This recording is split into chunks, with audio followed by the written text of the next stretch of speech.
It's time for Intelligent Machines. Jeff and Paris are here. Our guest this hour, Frederic Revin. He is the CTO of the password manager Dashlane. Talks about the security situation, how his company is using vibe coding to develop and how to do it safely, and what Claude's mythos means for the future of security. That's coming up next on Intelligent Machines. This episode is brought to you by Outsystems, a leading agentic systems platform built for the enterprise. Organizations all over the world are building, orchestrating, and governing agentic systems on the Outsystems platform, and with good reason. Architect, deliver, and scale governed agentic systems with agility and trust using one open and unified platform. Power secure, company-wide agentic orchestration for core business operations. Teams of any size and technical depth can use Outsystems to build, deploy, and manage AI apps and agents quickly and cost-effectively without compromising reliability and security. With Outsystems, you can rapidly launch ideas from concept to completion. It's the leading agentic systems platform that's unified, agile, and enterprise-proven, allowing you to accelerate growth, reduce operational friction, and deliver real enterprise impact with AI. Outsystems. Build your agentic future. Learn more at outsystems.com/twit. That's outsystems.com/twit. Podcasts you love. From people you trust. This is Twit. This is Intelligent Machines with Jeff Jarvis and Paris Martineau. Episode 871, recorded Wednesday, May 20th, 2026. CTRL-F Techno King.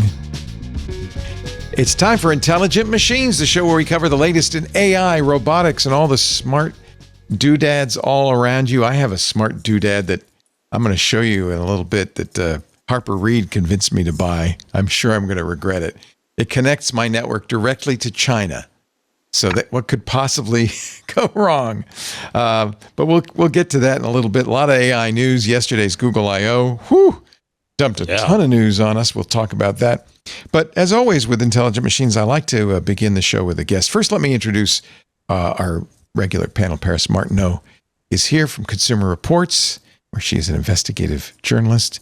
She combines the two best cities in the world in her website, paris.nyc. Got them all there. They're all there. And by the way, I just registered laporte.petaluma.ca.us. Doesn't have the same ring to it. No, it doesn't. Also with us, Jeff Jarvis. He is the author of, look at it. The book is there. Yes, it is. It has arrived. Hot Type. Get your hot type. Is that hot type with the typo? Is that the typo version? Yeah. Yes, it is. It's funny. I'm reading it. I'm going to recommend it later on. Stuart Brand's new book. And he does say, he actually has a woodcut from the 17th century with a guy complaining about printer mistakes in the book. And even Stuart says, it's no better in the 21st century. And Jeff will vouch for that. So there's a typo on the cover. They're going to have to reprint the cover and rejacket it, as they say. My proudest thing in it is the colophon, which is you put at the end of books to explain how it was published and so on. This is the colophon, and I set that on a linotype. Isn't that hot type? And that's why the justification is so terrible. Hey. Sorry. Couldn't resist.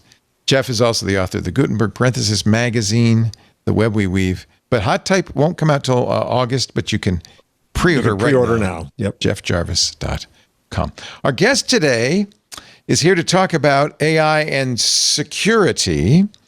Frederic Revin has been the Chief Technology Officer of Dashlane since 2015, which is a very long time for a password manager.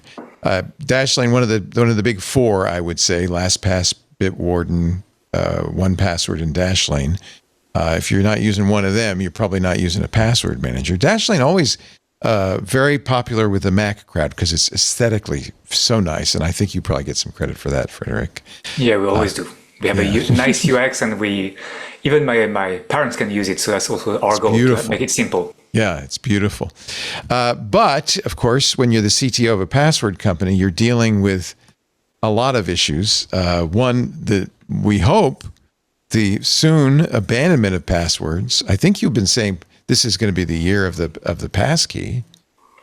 Well, it's been the year of the passkey since 2022. But truth be told, we're getting there. Slowly, but we're getting there. We're sort of getting to critical mass with all the top websites now supporting passkeys, and hopefully everybody else will follow. I suppose the problem with passkeys is that it won't be enough. So you will have to migrate to passkeys, but you will also have to get rid of the passwords that are the fallback behind the passkeys so that you can get the right level of security. You'll always have, kind of a fallback password, or at least for a long time. Yeah. Plus, you need somewhere to put your passkeys, and I think it's really important not to put it in your device, but to put it in something that goes across devices like Dashlane, like a password manager. Yeah. Exactly. Otherwise, you're stuck into the device, and you need to recreate new passkeys on another device and so on. So that's not good. You're better having one single vault where you can store passkeys in a secure way. You are doing something, though, that some might say is a little controversial. You have adopted AI in the company. Well, we're not the only one, so I don't know how controversial that is. But well, I think from the user's point of view, and it's probably important to assure users, there is no AI in Dashlane, right? Oh, no, there is. There is a lot of AI in Dashlane. See, that's where the controversy begins. There's AI in Chrome, there's AI in most browsers, but there's AI in everything except your coffee. It is, even in the coffee nowadays. I'm sure it'll be in there soon. Oh, no. I told Paris I ingested the book that we love so much, The Physics of Filter Coffee, into my agent, and I have now a pour-over expert.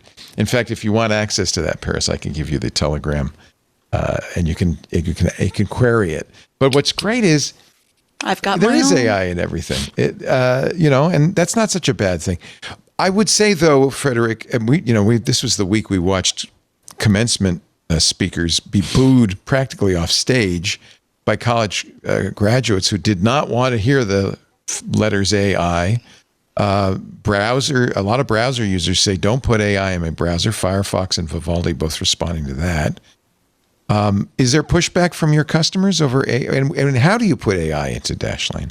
Well, first, AI is a large and broad term, so we need to define what we mean by AI. So in our case, for instance, we have AI in the old school way, which is we have our own machine learning models, which is under the umbrella of AI, but that are running directly on device. So as long as you do things in a secure and private way, I don't think AI is the issue. But you need to be careful about the data of your customers. You need to be careful about how you train your models. You need to be careful how you deploy your models.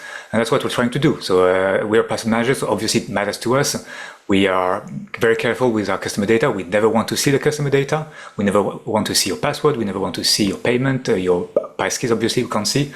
And so that's how we've been building AI from day one, whether it was the machine learning model that powers the autofill engine in Dashlane extension or on mobile, or we have also a phishing detection model that we've trained. Same thing, it doesn't run on the browsing activity. It runs completely isolated on the device. We never see the data. So I guess some of this comes down to the definition of AI. AI has become such a trendy phrase. We've always had machine learning models, not always, but for a long time, there's been this kind of capability. I mean, heuristic detection of phishing, it's going to require some intelligence. You can't just do it with regular expressions. You have to be a little bit smart. So I'm sure this is, exactly. The model we built, and that's on purpose. We built a model ourselves. We trained it with our own data that we build ourselves so that we don't use our customer data. And it relies on about, let's say, 80 different indicators that can show you that a web page is malicious. And we trained the model, and then we tested the model and benchmarked it on live data to get to the right accuracy level, because that's also always the case with an AI model. You want to get the right accuracy. And it worked well. And now we have it deployed for our customer. They're protected. They get phishing detection in case they go to the wrong website. And we were able to do that while maintaining the privacy and the security of our customers. So it's not, you can have both. You can have AI and the privacy and security that you want. You have also rolled out Claude Code to your engineers. 100 engineers in 3 months now is what I saw using Claude Code at Dashlane. Yeah, what are they doing with it? That's a good question. I hope they're doing good stuff for Are our they customers. token maxing, Frederick? Is that? No, they're definitely not token maxing. I actually shared my thought on token maxing on LinkedIn recently, where I think it's a very let's call it perverse thing to do. I mean, we want to use the tool for what it's for. Like you don't need to token max. You just need to use AI and Cloud Code and have the right context and the right inputs and outputs so that you maximize the use of the tool. So, and that's a place where, of course, everything is moving very fast in that world. But I think we'll have to learn the best practices of how do you get your code base and the context of your code base into the right tools and the right AI tools. So, but yeah, our engineering team has been using Cloud Code actively. We've decided to actually completely sandbox it. So we have Cloud Code running in containers so that it cannot go rogue on the file system or on the laptop of the engineers and cannot go delete our production database or whatever. Because yet again, security is important to us. So we definitely want to embrace the AI capabilities and what they bring, but we want to do it in a cautious way and make sure that we evaluate at each step what are the benefits of using AI and what are also the risks. Talk a little bit about the policies you implement to make sure that it's safe to use Cloud Code in a security tool. Yeah, so if we think about Cloud Code, you can't use Cloud Code at Dashlane if you're not hosting it in the container. The container is something we build for all the engineers and beyond engineering, because we also now have product managers using Cloud Code to do coding. But so it's we provide the framework and the guardrails around the usage of Cloud Code so that it can't go outside of the boundaries we're defined. It's still connecting to Anthropic servers, though, right? No, it is, but it's isolated. So, for instance, our GitLab, we have our code versioning on GitLab. We don't have rights for Cloud Code to write on GitLab directly. We can only read the data from GitLab inside Cloud Code to give it context, but it's up to the engineer to decide, okay, here's the suggestion from Cloud Code and the code it wrote. I'm going to actually merge that code myself. I'm going to review it and so on. And then we also have added like an agent to do the code review to help the engineers do better code review, because of course, if you're accelerating the throughput with code, you need more code review. We also have an agent to do security review to add a layer on top of it. Is it fairly reliable, do you feel? It's still the early days. Apparently, the engineering team and the engineers are happy with it, but we're going to have to train it. It's going to have to learn our practices. All of us are really at the beginning of the journey. Let's remember, Cloud Code came out super recently in the grand scheme of things. So we are going to learn how to build the infrastructure around those type of tools, how to build the best practices. One thing we were discussing recently is we now have dozens and dozens of skills that have been created for cloud by different people around the organization. How to make sure that we review those skills, we mutualize them, and we use them all together the right way. Why did you feel like it was necessary to do this? I mean, I'm sure there's some. You could have said no. We're not going to implement AI coding. But why not? I mean, it's not because there's a new tool that you can't try it. Of course, there are pros and cons with every tool. But for me, it's before we can make a decision, we should test and learn. Right. And so that's what we're doing. We're testing, we're experimenting, we're making sure that we do it with educated risks to some extent, and then we learn and we'll see what works and what doesn't work. Yeah. For instance, today we're mostly using Cloud Code and AI tooling for sort of a more deterministic type of activities. Like, okay, I have to migrate part of the code base to another stack, or I need to refactor part of the code base, more than really going crazy into building fully fledged features where we don't have clear control about what's going to happen. So it's a journey and it's a learning curve. Yeah, I mean, some have said that you're less likely to make those, common mistakes like buffer underflow and overflow errors with an AI agent doing the coding than a human. Do you feel like the AI agent is less likely to make those kind of dumb mistakes?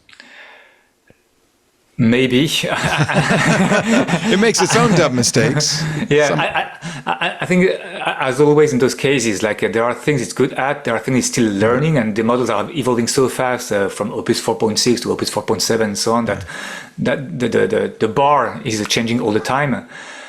I think today you still need the human to be looking at it and having critical thinking. Will it Do you be the review case? every line of code? Yeah, we'll still review every line of code. We still have two mandatory reviewers for every line of code at Dashlane. That's because we want to. I mean, we're a security product. We want to be careful with our customer data and what we're providing as a product. So I think it's too early to completely trust the machine. Can I ask you a question about that, the review process? Because obviously, any responsible organization is reviewing code, whether it's code or whether it's journalism and writing and facts. It's a boring task. right? It would strike me as it's more interesting to create the code, to understand it. Is it so much faster that it's okay? I don't bother me. Is it tedious to do? Is it hard to find the errors? Tell me about that process now as a task and a job. I think it depends a lot on the engineers. There are engineers that love reviewing code because it's you need to find the needle in the haystack, and you need to polish the code, and you need to make it clean and beautiful and so on. There's a bit of a craft here. You want to polish. I guess if you're a book editor, you also want the book to be well written and well crafted at the end. So there's a bit of that. And there are other engineers that are a bit less passionate about that, to your point, which are more on the creative side and want to generate things for their customers and that want to create. But you need both. And you'll probably have agents actually doing both in the future as well. So that's going to be an interesting story. Yeah. We're talking to Frédéric Revin. He is the CTO of Dashlane. He's been there now for, that's 11 years and counting.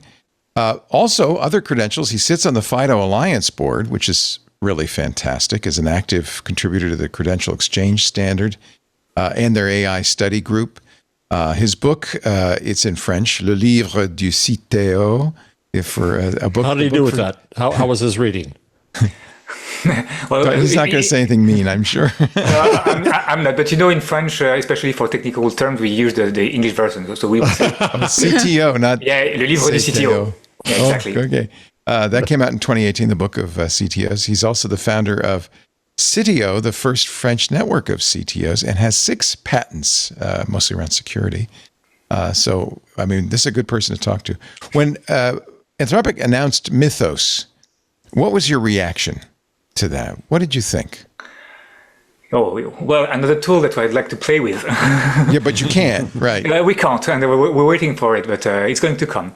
So quite a lot of excitement, because that's us taking it to the other step of, okay, we can get more eyes on our code, and even if it's an agent eye, we want our code to be reviewed, we want it to be secure and so on. So we actually decided a few years back to have our source code publicly available, so you can find the Dashlane code on GitHub, you can look at it, and we have a lot of security researchers regularly looking at that code. If we can extend that and also have the power of the AI to help us make our code even more secure, then that's great.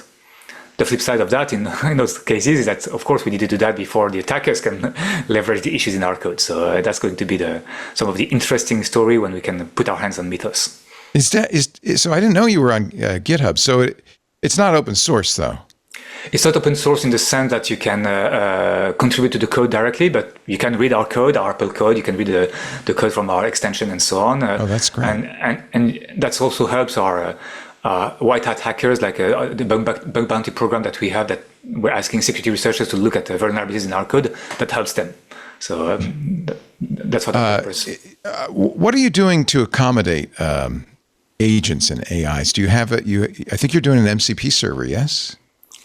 Yeah, for our enterprise customers, we wanted to give them the ability to directly plug their own AI agents in their systems to be able to pull the logs they have from Dashlane. When you have Dashlane running in an organizations, we generate a lot of logs about that employee has logged with that credential on that website and so on. Those are very rich logs that the admins and the security team from our customers can use to understand, okay, actually there's been a compromission of credential in that area of the organization and so on, and I want to do something about it. So we wanted to make sure that the rich signals that Dashlane is generated for our customers, it can be directly used by the AI agents on the SIEM systems, like whether it's the Splunk AI or CrowdStrike AI, and so we're making it natively accessible to an MCP server for Dashlane. One of the things that makes Dashlane, made Mac users especially love Dashlane so much is you use Swift. It's a very native feeling on the Mac. But how do these AI tools work well with Swift? Or are they not writing Swift code? Is that no? There are our team that is in charge of our Apple application are definitely also leveraging Cloud Code. And no, I mean that's the beauty of the AI in terms of. They can use whatever programming language. They might have biases and issues and so on, but the programming language is sort of becoming almost irrelevant. I mean, we're having a conversation earlier today with some of our engineering leads about the fact that in the past, when you are interviewing a candidate, sometimes you wanted the candidate to have a specific programming language background. But in practice, more often than not, it doesn't really matter. Like if you're a software engineer, whether it's Python or TypeScript or whatever, you can easily learn it.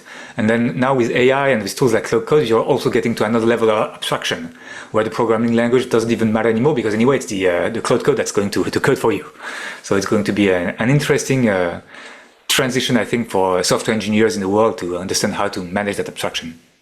Yeah. Actually, it's I think maybe part of your Dashlane culture, but you're kind of prefer native languages. The Android's in Kotlin, the Apple stuff's in Swift. You do command line and TypeScript.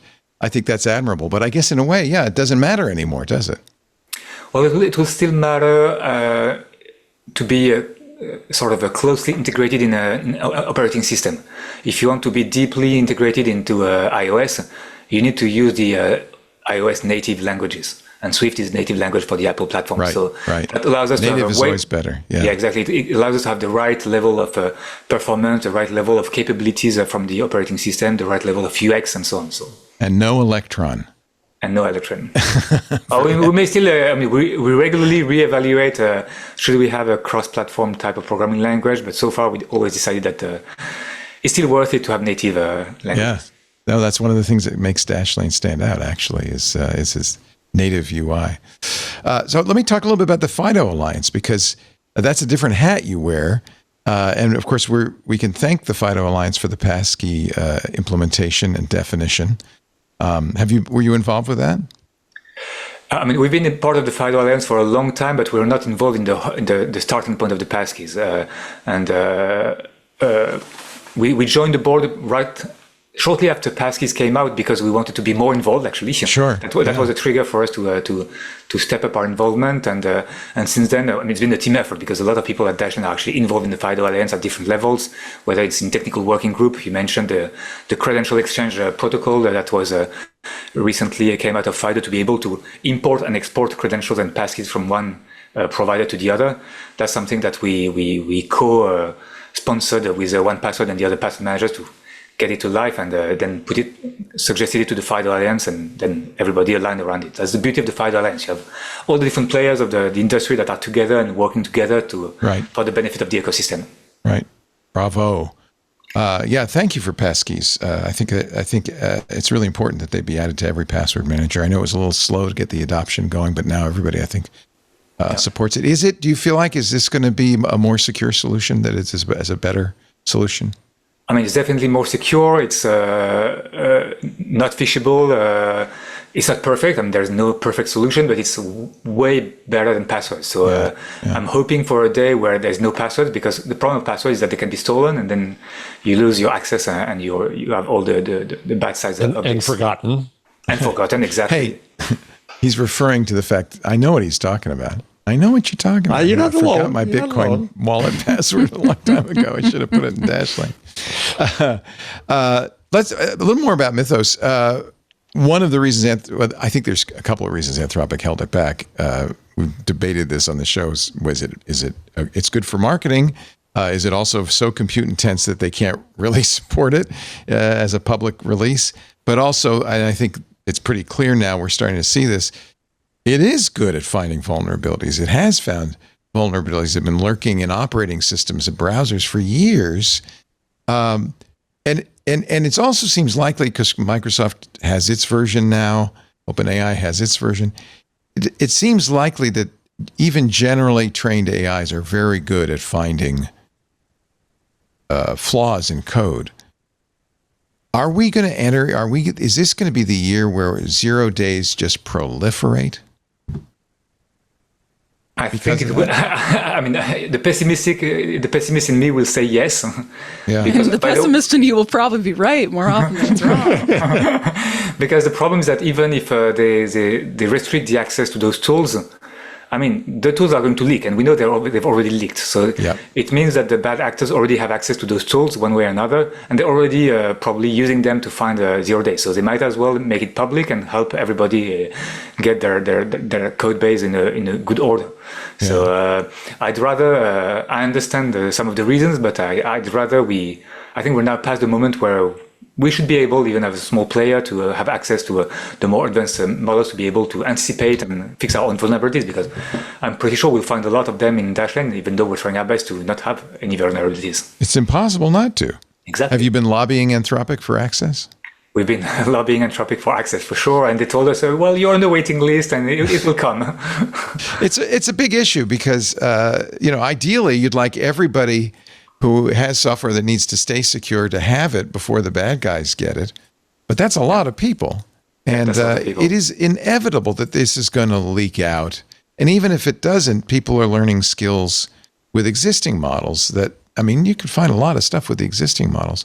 One of the things Mythos seems really good at is chaining exploits, which is a technique hackers have long used to get into all kinds of stuff. It's a chicken and egg problem, I guess. Yeah, it is. I think the one thing that it reinforces for me is that beyond the pure Mythos story, and having your basics right matters even more today than they used before, because the basics are still going to sort of mitigate the risk, and also having a sort of an architectural design that's meant to be as resilient as possible will matter. So in our case, what we call our zero knowledge architecture, the fact that we never want to see the customer data, has been the heart of the Dashlane architecture, and it's very complex to do so. Like everything needs to be encrypted. You can never access the data, so it's very hard to troubleshoot. But that was a choice from the early days. And of course, it's not perfect. There's always potential flaws in your architecture, but at least we're hoping that by doing so and trying to be as true as our principle as we can, we will be more resilient to those type of Mythos type of attacks, if we want to call it that way, in the future. Yeah. Same thing for the AI. Going back to the AI, we're building privacy-preserving AI pipelines, because yet again, we don't want to have access to the customer data. And I think that will make us more resilient in the future. If we don't use the customer data for training, if we don't see the customer data when we're running inference and so on, it doesn't mean that the hackers and the bad people will not be able to find flaws and get access to it, but at least, hopefully, the blast radius will be smaller.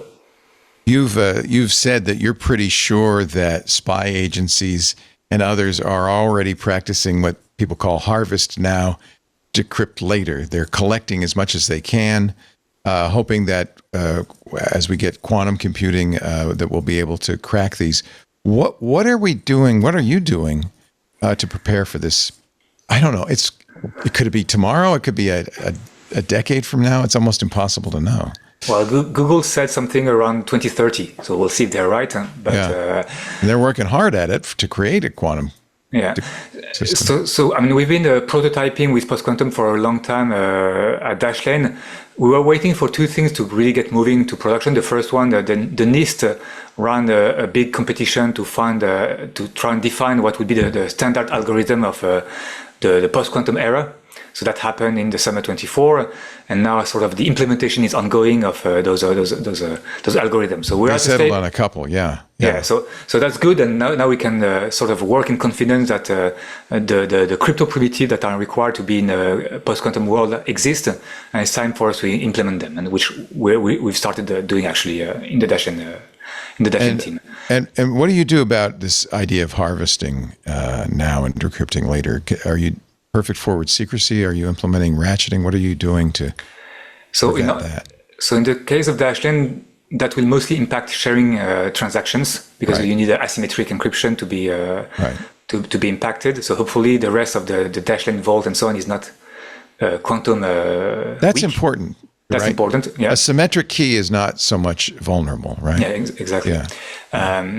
So we will have to rotate all eventually we'll have to rotate all the keys for the sharing transactions of all the Dashlane customers, which is going to be a painful and long migration, as you can imagine, because you need to do it without breaking things for your customers, and also ensuring backward compatibility for the old versions of Dashlane. But yeah, that's going to be a journey and a complicated one, but it's important to get started for real. And everybody will be doing it. So do you think Google's right, 2030? Is that too short, too long? I don't know. They know better, but the date doesn't matter. Like, to your point, if the actors are already harvesting the data for the future, we know the NSA is. Yeah. We need to get started. Yeah. Frederic, I really appreciate your time and your hard work, and I appreciate what you've done in the FIDO Alliance and what you've done to make a really impressive password manager. Not one of our sponsors, that's okay. We'll forgive you. That actually, Dashlane's always been kind of the secret weapon of a lot of Mac users, at least. Dashlane.com if you want to know more.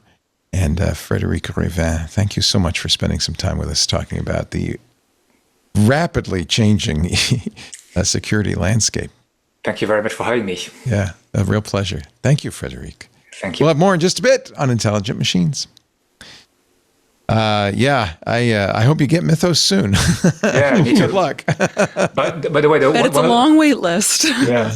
One of the problems that we're actually trying to find vulnerabilities with the existing models, but even Opus 4.7 and so on, you have a limited context. And to your point about chaining vulnerabilities, it's not able to do that. So we're having...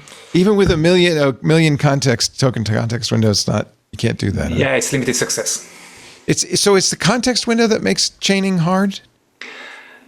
I guess you'd have to understand the flaw, keep that in your memory, and then work on the next one, but without losing that context. Yeah, I think we'll probably have to build ourselves different agents that are chaining themselves to be able to, I don't know. Or maybe sub-agents, there's got to be an architecture. Yeah. Do you have any idea what they did in Mythos to make that possible? No, but I'm curious to read the technical design when it comes out. Yeah. They haven't even put out a system card, have they? No. Or have they? I mean, they've just shared the results of what they've been doing, but not what's under the hood. Right, we don't know much. Yeah. Frederic, thank you so much. Appreciate your time. Thanks a lot. All right, take care. Stay cool. Thank you. Stay cool. He's in New York City. Is it hot now? It's very hot. Is it really hot? It's really hot. I'm sorry. Bye-bye. Bye. It's 83 here. What is it in Brooklyn? Hot. It's 91. Oh, that's awful. And you don't have AC, right? I mean, I've got one AC unit in the window behind me. The other one, because they're both Medias, that one I replaced last year and with the recall, and forgot to take it out of my window. The one in my bedroom, I haven't replaced, so I can't turn it on, but I did just submit for the recall refund. So they all got recalled? A significant chunk of Medea U-shaped window ACs, which are the best window ACs, in my opinion. They got recalled due to mold issues. Oh, that's not good. Did we see, this story was just updated, but maybe it came out earlier, so you guys saw it. But if not, Berber just reported that mind-blowing growth is about to propel Anthropic into its first profitable quarter. Yes, I put it up on the rundown. Let's talk about that, and we will also talk about what looks like an OpenAI IPO Friday. There's some breaking news. We'll get to that. And SpaceX filed. SpaceX Monday. Yep. It's going to be cray. And we got lots of Google. And then there's this 8 hours worth of Google stuff. All right, hang on. We'll have more Intelligent Machines right after this word from our sponsor. Intelligent Machines brought to you today by Monarch. I just got a new device. Immediately signed into Monarch because I love having that dashboard. Summer's almost here. Time to plan your vacation. Wouldn't it be nice not to worry about whether you can afford it or have some help in saving for it? Good thing Monarch is here to help you organize your finances so you can enjoy your summer and knowing your money is taken care of. Monarch. It's the personal finance app that tracks everything. Accounts, investments, savings goals, spending. Get your first year of Monarch Core for half off. Just $50 when you use our promo code IM. Monarch isn't your average personal finance app. Actually, really, it's a second generation app. The people who designed Monarch had designed a very well-known app prior to this and learned a lot about it. And they have made Monarch be like the next gen, something better. Most apps, I'll give you an example, tell you what you've already spent. Monarch is forward-looking. It helps you set goals and map out big purchases. See if you're on track to get that new AC unit before it's too late to adjust. It has AI built in, but AI built in judiciously, intelligently. And one of the things I like about it is that AI is using your financial data. It's like having a financial advisor in the Monarch app. You can ask Monarch's AI assistant anything about your finances, like, how much did I spend on travel last summer? Or maybe you shouldn't ask this. Can I afford this vacation without touching my savings? It'll help you spot things you wouldn't think to look for with AI insights. And for instance, here's one that's always a big question. Am I spending more just because I'm spending more, or is this because of inflation? And the insights can help. Get a heads up on what's happening with your money with the AI weekly recap. It flags spending spikes, net worth shifts, upcoming expenses. This is it's a little feature, but people who, like you, Paris, that have a friend group and probably do things like travel together and stuff, you can now split the bill without headache with Monarch's bill split. You scan the receipt. Everyone says, that's mine, that's mine, that's mine. And Monarch settles it up for you with no separate app needed. That's just a nice little feature. There's lots of them in there. It's really a thoughtful app. Use code IM at monarch.com to get your first year of Monarch Core half off, just $50. It's 50% off your first year. Monarch.com with the code IM. Monarch. All right, back to intelligent machines. I guess we should talk about the breaking news. Well, I put 3 links up at the top of my section. I shall go to the top of your section in that case. Nvidia having a very big quarter. I guess not much of a surprise there. $82 billion in first quarter revenue. Up 85% in the quarter from the year earlier period. Sheesh. They're selling them as fast as they can make them. And of course, this is really the data center piece, right? Especially according to the Wall Street Journal, the sale of computing hardware, their GPUs, as well as other general purpose chips. Sales of networking hardware, get this, tripled from a year ago, tripled to $14.8 billion. They're going to do a buyback. So $80 billion, increasing a dividend from 1 cent to 25 cents. Oh, that's nice. Said that the company intends to return 50% of its free cash flow this year to shareholders because they can't figure out what to buy with it. Journal is also saying that Anthropic might have its first profitable quarter thanks to a surge of 130% in revenue, $10.9 billion in the June quarter. Thank you, agents. Wonder what.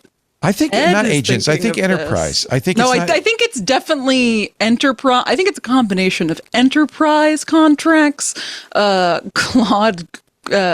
Claude-bot usage spiking, and generally all the things that have been making people mad over the last quarter with Anthropic cracking down on usage. Well, and that's one of the things they did. That's why I think it may not be so much agents, because unlike OpenAI, you can't use your subscription, your Claude Max subscription in an agent. You can only use it in Claude Code. You have to buy API tokens. So I guess, and maybe it is agents. Maybe people say, no, I still want to use Opus, so I'm going to pay through the nose for it. $4.8 billion in sales in the first quarter. Its quarterly revenue now growing faster than Zoom did during the pandemic. Okay, that's a metric. That's a metric. Faster than it Google. It may be a red Facebook. flag, but well, I think the deal with XAI was really, really big in this because they were, I think, very much compute constrained, and having all of a sudden some compute headroom means they can grow like this. They actually are growing faster than Google and Facebook in the run-up to their IPOs. And as I mentioned, it looks like they're heading towards an IPO soon. OpenAI, we think, or the Journal thinks, may file paperwork for its IPO as soon as Friday. SpaceX as soon as June, although I heard maybe Monday. Not that I have any connections or anything. I read that somewhere. I wonder, and we know Anthropic wants to go public. In SpaceX, Musk wrote this. Our mission is to build the systems and technologies necessary to make life multiplanetary, to understand the true nature of the universe, and to extend the light of consciousness to the stars. Oh, Lord. What friggin' ego. Yeah. Or maybe too much K. But anyway, I think given this these recent results for Anthropic, this would probably be pushing them a little closer. So, but what happens? What if you have very similar IPOs? SpaceX, not really, but still a big one. Well, SpaceX is XAI, right? It's an AI, right? It is AI as well. And plus Anthropic, plus. I guess it just depends how much money is out there for. That's what I'm asking. Do they hurt each other? I think not. I think there is a unlimited pile of money, and that many investors will hedge their bets and buy all three.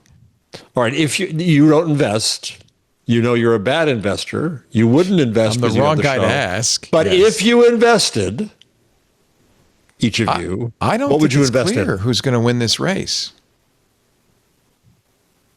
I mean, go ahead, Babs. I think that wasn't there a report, was it this week, that someone had reported that most of these companies might end up being in the like Fortune 100 or something, so that they'll get investment based on... get in an index fund is what you're saying. Yeah, I mean, they're already going to be in index funds. So I think all three. It's going to be kind of a moot point because they're going to have a lot of capital. Yeah, I am in only mutual funds, only index funds. And I'm sure, I haven't looked because I don't want to really know, that I have a stake in all of them. Yeah, I'm in Triple Q, which is top of NASDAQ. For sure, that's NASDAQ. So that's, most of my stuff is in target retirement funds. So, Vanguard does a good job with those, and I let them handle it. But I'm sure that a lot of it, I don't know, that may make you nervous. Let me look. Here's one of the funds I'm in. 18% of it is in Nvidia. 15% of it's in Apple. See, I don't like it that much. Is 10% in Microsoft, and then the rest of it is single digits. So that's a technology fund that I'm in. So I guess. But believe me, I don't want to really know, and I don't invest. That's why I invest in baskets. And yes, I think that'd be the smart thing to do. I don't think there's going to be a winner. I don't think you're going to say, "Oh yeah, go with OpenAI. It's going all the way." I think it's just as likely to crash and burn as anybody else. Well, SpaceX does have all the juicy government contracts already. Yeah, maybe SpaceX, because don't they all have juicy government contracts? No, but SpaceX has the juicy space contracts. Yeah, the space stuff. Nobody has been able to compete with them. So maybe if you had to do that, you would, maybe you would go with SpaceX XAI. I don't know. We're the wrong people to ask. QQQ, which is known for tech, is 9% Nvidia, 7.3% Apple, so it's much lower. I think Nvidia is probably a good bet. But buy the guy who's selling the picks and shovels, not the gold miner. There is new competition, but it does take time to get that competition up and running. Yeah. And if anything happens to Taiwan, where all bets are off. Yes. The SpaceX, this just in from Wired, the SpaceX IPO filing reveals that Anthropic is paying $15 billion a year to access their data centers. Oh, yeah, he has filed. He filed just now. NASDAQ, SPCX. So, this is moving fast. Hard to keep track. They're targeting $75 billion, which would give them a valuation of more than $2 trillion. SPCX. They filed confidentially for the listing, but it is now public. Back in April, now and people are trolling through it. What are they finding? Besides Musk's quotes, Goldman Sachs, Morgan Stanley leading the IPO. Bank of America, Citigroup, and JP Morgan Chase also working on the deal. Formal marketing, when SpaceX will disclose the proposed terms of the share sale, is expected to begin as early as June 4th. Pricing will be June 11th. This is from Sean O'Kane at TechCrunch. It says, big revenue from Starlink, more than space launch and AI combined. Musk is king, will have majority voting control post-IPO. 36 pages of risk factors. Which is a lot of pages of risk factors for someone who hasn't read an IPO doc before. Wow. That's more than normal? Yeah. I think every page just says Musk. Musk is a big risk factor. Well, I mean, I don't normally spend a lot of time on the finance side of this because, except to the degree it tells you a little bit about what. I mean, this is just fascinating because these documents, when you're filing to go public like this, you have to include all material information about the business. And there are legal consequences if you don't include that information in your public filing documents. So it allows the public for the first time ever to get a look inside one of the really opaque private company like SpaceX. True that. Let's talk about Google I.O. Yeah. Something a little more concrete. Or is it? This is the problem I always have with Google I.O. They announce many things. Many of them never happen. You don't know when they're going to ship a lot of this stuff. Some of it did ship. Gemini 3.5 Flash shipped. I thought I wasn't going to get it again. I was starting to have a workspace fit. I just had to restart my Chromebook. Oh, good. There it is. And you may remember, Jeff, I got so excited during Google I.O., I decided to get that same Chromebook. Oh, you already got it? Yeah, oh yeah, it came today. Stickers on it already. Well, you got to immediately cover up the Lenovo name and the Chromebook name so nobody will know it's not a MacBook. Because you got drummed out of the core. Well, I'm really curious, how much I can do without a real operating system with just basically a browser. And I suspect quite a bit. I mean, that was the thing that really struck me as we did it yesterday, is that I think that Google presents itself as the retail B2C AI company. Yes, they have B2B. Yes, they have vibe coding. Yes, they can catch up with the others, but they're going to make AI ready for the masses. And it is probably how most people will experience it. I guess Microsoft Copilot, maybe. A lot of Windows users out there. Apple being laggard in AI. I mean, I don't think anybody with an iPhone thinks they have much AI in their iPhone.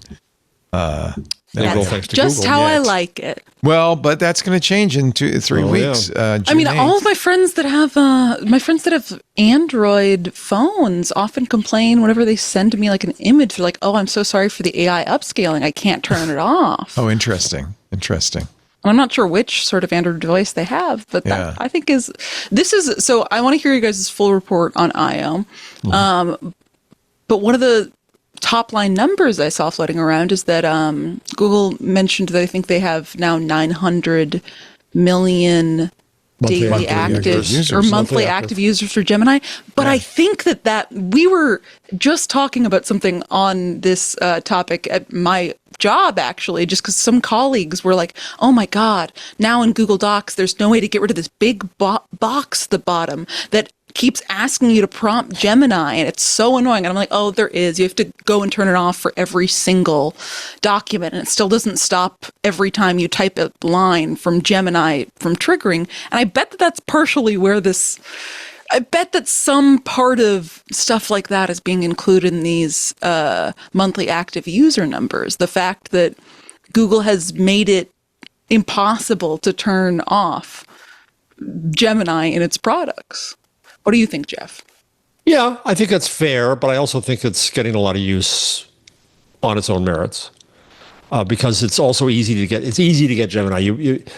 I'm using it more and more. When I finally fought to get, I didn't fight a winning battle, but after I finally succeeded in getting Gemini in my browser, I'm using it a lot more by choice. I'm using it to summarize articles and that kind of stuff all the time. So just on a fairly casual basis, my use has increased because it's so available. How do you find it? I find it generally good, but I'm not asking it complicated things. I'm not at the point yet. It's what I'm really interested in when we get to Spark and the other things that were announced yesterday, is that I'm really interested to get to vibe coding without command line and without vibe coding. Do this for me every day, Google. Look into this constantly. Let me know. Give me a report. Try this difficult thing while I'm gone. Claude could do that for you right now. Yeah, but I got to install Claude on a machine. I have a Chromebook, so I can't. Right? I can do it on the Mac, but I don't have the Mac with me all day. So, but I've done this on purpose. You guys are the nerdier on this stuff. And what interests me is that retail level of AI. And will there be uptake on that? Will people find it useful or not? Claude is magnificent and powerful and doing great things. But what's made Anthropic so successful as profitable is B2B. OpenAI is trailing them and trying to catch up with B2B. Google is the B2C company, and Google has me. It has my email, it has my files, it has everything else about me. So it's also better positioned to be that, both because it presents AI and because it can incorporate my data into it. The other interesting thing that I wonder about, I didn't really address yesterday, was how much context can I give Gemini? Ongoing, persistent context. Yeah, this is always do they have Gemini MD? You mean like a markdown file that has memory? Yeah. Yeah, I'm sure they do. But I mean, is it as simple as adding to Claude MD? This is why you want to use a command line interface versus. But you can't do that if you're Jeff and you live a Chromebook centric life. You can. Chromebook has a terminal. Does it? Oh yeah. I thought that was kind of the whole point, is that you don't mess around with stuff. It's browser based only.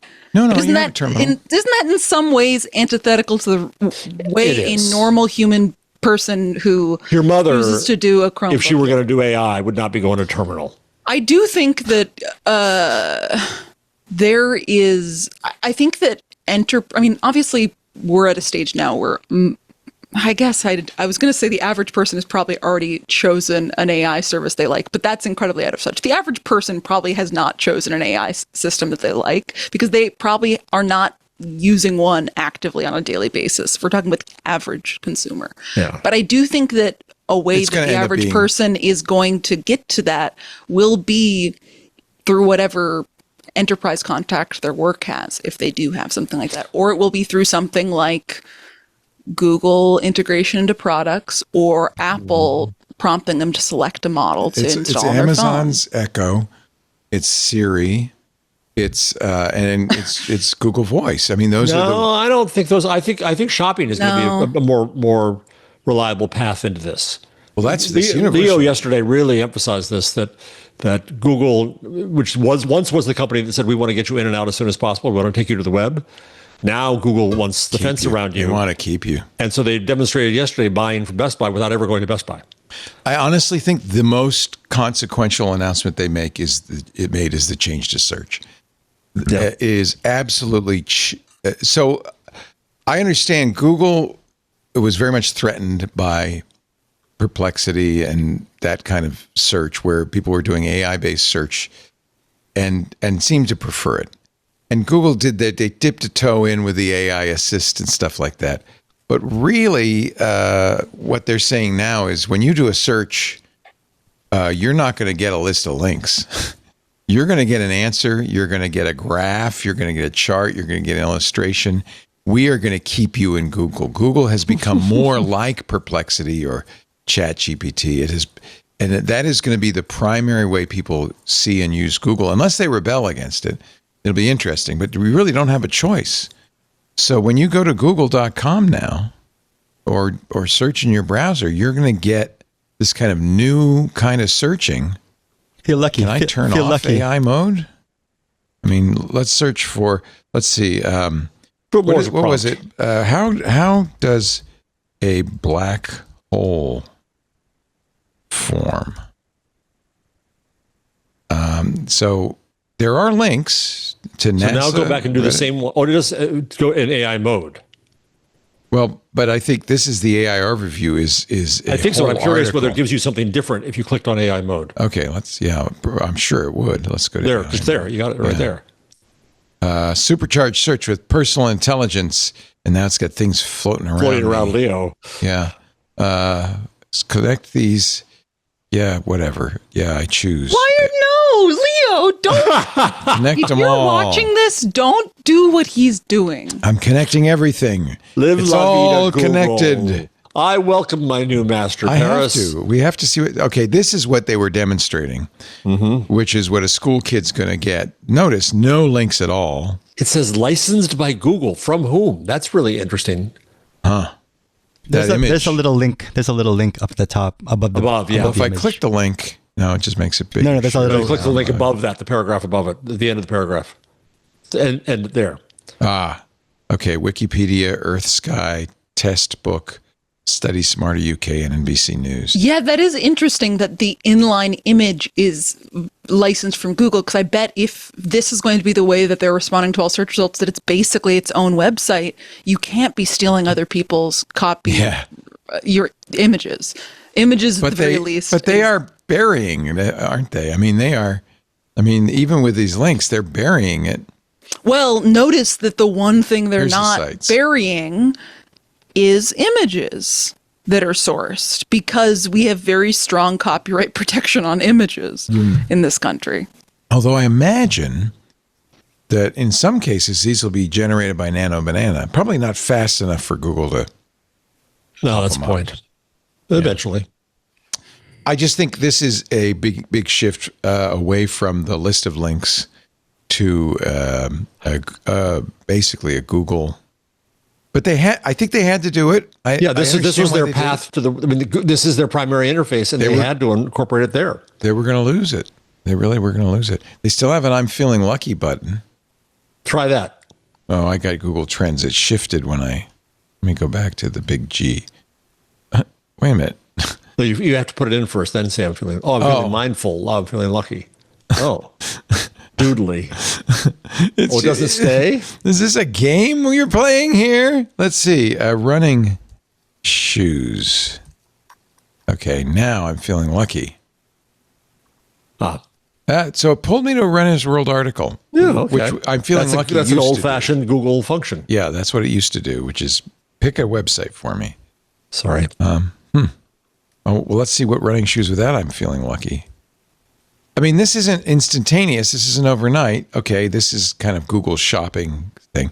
And that's, by the way, the next thing they want to do is this universal shopping interface where you don't ever leave Google. Let's go back and say running shoes for flat feet and do the AI mode.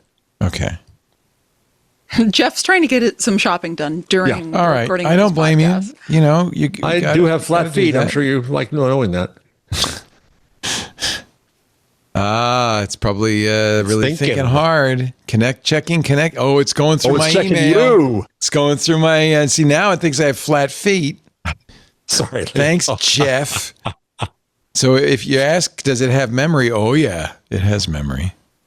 Look at the top right of the screen. There's a little AI Leo there. No, that's just the profile picture. Oh, it is. Oh, I thought it was for the AI. I mean, it is AI generated, but it's just my profile. But it's AI generated at his behest. Okay, yes. That is my Wall Street Journal, dot picture. Okay, and now the other thing is, of course, they're going to get vendors to buy into this UCP thing. Because this is the way you're going to show up. People aren't going to go to Dick's Sporting Goods and search for trainers. They're going to do this, and you better show up in this search result. It's a big way for Google to make money. It's a good way for them to defend themselves. The other thing I found that I think was the most consequential announcement is the really dramatic change to Google search, which they've been pushing for a long time. The other thing I thought was interesting, but only as an AI user, I don't know if this will be interesting to other people, is, remember that this is the year of OpenClaw, of the agent, and Google hasn't really been a big player in this. So they announced Spark, which is an agent for the rest of us, an easy to use agent that does. And this is where you get memory, Paris, to answer your question. It also is where you get background tasks. I'd just like to say briefly, to interrupt, I shouldn't be surprised, but I am both surprised and frustrated that Google has introduced another thing that has a different name for the same thing. It's the most googly response. Microsoft just names everything Copilot, so at least Google gives things different Well, names. it doesn't just name everything Copilot. It adds the word Copilot into names of things where the word Copilot should not be. Ant Pruitt is in the Discord chat, and he's asking, I think, a question we probably assume everybody knows what we mean when we say token. He's saying, well, what is a token? Does it equate to $1? What is it? It's kind of like a computer's dollar. You do it. Token is the basic unit of inference, of intelligence. So your AI doesn't think in words or individual numbers or even bits and bytes. It thinks in tokens, which are often number of words. when you give it a prompt, it takes that, tokenizes it, and sends it off to the inference engine. So that's tokens in, and then it responds to you in what looks like English, but really what it's done is it's taken the tokens you've sent it, run it through the LLM, which has all these weights, and produced a series of tokens, not words, but like words, might be more than one word, might be a word and a half, but a series of tokens which then are translated into English on your screen. That's tokens out. If you have a subscription, they're not counting the tokens. Well, they kind of are. If you use too many of them, they'll say, you got to take a break now. You can't use any more until 11 p.m. on Friday. Some people have seen that if they've got a subscription. You get a limit to a number of hours, usually a 5-hour window, and then also to a week, and in some cases a month. So you can use up your token allotment even with a subscription. But what they really want, almost everybody wants you to do now, is pay by the token. And so, by the way, Gemini Flash 3.5 is expensive. It is not an inexpensive, and the pricing when you talk about using it is a token pricing. Let me see if I can find their token pricing. If you listen as I do religiously to Jensen Huang keynotes, it's an economy of tokens, and his goal is to produce more tokens at less cost and become ever more efficient. That's the value that he's trying to build for his clients. So even if you've already bought his chips, his next version of his software will make it more efficient so that you get more tokens for less cost. And the cost to the company is energy. Is your infrastructure and your energy, your electricity bill. Right. The cost to us as users is what they choose to pass on to us and how they do that, but it's all an economy of tokens. So Flash, the new 3.5 Flash, is $1.50 per million tokens, which sounds cheap, but it's very easy. That's tokens in to use up that. The output price is $9. Can you give us any of the things you built, Leo? How many tokens it added up to in total? Do you have any? Sense? I mean, I don't usually do that, but I don't have a sense of the scale. Usually, what a million if I tokens code gets, for 4 or 5 hours in a day, it will have cost me $1 or $2. Which is how many tokens? Oh, tens of thousands, probably. I don't know. Okay, so just not a million. Because I don't really use APIs ever. I use subs. I have a Claude. I have subscriptions for all of these. Let me see. I have a Claude usage app. Well, actually, I can go to the Claude website and find that. I have a big storm coming over, so if I disappear, the generator will come on and I'll come back. Well, and I have all the doors and windows open because it's hot here, and you might be hearing Lisa talking on the phone in the background. I do. Her office is just next door. Say hi. Yell hi, Lisa. She's on the phone. The chat here is it too. Well, I know. I apologize. It's okay. It's too hot. You know what, Leo, to schwitz. I can't schwitz. It's not like credits because it's directly tied to the representation that AI uses for the information you're giving it, the prompts you're giving it, and the information it's giving you back. So you're paying directly for how much of the AI you're using. It's measured in tokens. And that's why we talk about tokens maxing, because some companies foolishly, forgetting the adage that you get whatever you measure, right? Right. The companies were, foolishly in the past saying, how many lines of code did you write today? That's not a good way to measure productivity. And then they said, well, how many tokens did you use? And they even had leaderboards of people who used the most tokens, which is roughly a measurement of how much AI you used. I'm trying to find my usage. Anyway. So, yes, that's a good point Darren Oki is making, is it's not merely what you're typing. If, for instance, as Paris and I did, we ingested this physics of filter coffee book into our AIs, that might be several 100,000 tokens worth of data. So that's another way you use tokens is, very often when I'm coding, I will say, well, here's a GitHub repo I want you to look at and get some ideas from, or, copy or whatever. So it has to read all of that. So a lot of the tokens are not just the stuff you're typing, it's the stuff you're reading as well. So I don't know what my usage is, but I'm going to go close the door because Lisa's pretty loud. talk amongst yourselves. No, it's her dulcet tones. We enjoy. You don't mind? All right. Okay. I mean, I think it might be kind of annoying to people who are probably listening to this as an audio format. So yeah, we probably should. All right, so turn it into a sauna, Leo. I'm looking at the SpaceX IPO, which all of the reporters of the world are currently pouring through right now. Yes. It's a real Barbenheimer moment for this to drop at the same time as Nvidia earnings.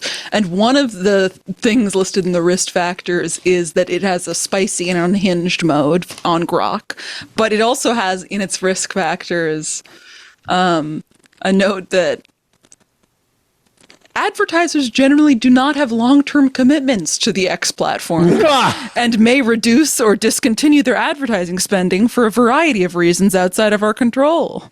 If you could do a search on Musk, does it say anything about him being spicy and uncontrolled? He is a risk factor. Yeah, he's mentioned a lot. Let's see. Musk. Mostly about his stock. Yeah. One of the risks is conflicts of interest could arise in the future between us on the one hand and Mr. Musk and the entities owned or affiliated by him on the other hand. Yeah, there's a whole section about how we don't know what business activities Elon Musk may be doing, and they may differ than the things that are best for our business. Oh, there's another, yeah. We are highly dependent on the continued services of Mr. Musk and other key personnel, and the loss or reduced involvement of him or one or more of them could affect our ability to execute our business strategy. Does it have For instance, Mr. Musk anywhere? currently also... Okay, can we just have a second for this sentence? For instance, Mr. Musk currently serves as Techno King and Chief Executive Officer of Tesla and is involved in other emerging technology ventures such as Neuralink and the Boring Company. Mr. Musk has also previously served as senior advisor to the President of the United States. Okay. That is definitely a risk factor. Yes. I think it's certainly Techno hurt King. Tesla sales. Techno King. Should I control F for Techno King? Yes, see if Techno King is mentioned more. And then ketamine. Techno King is mentioned twice else. Mr. Musk is also the Techno King of Tesla. Yes. Yes.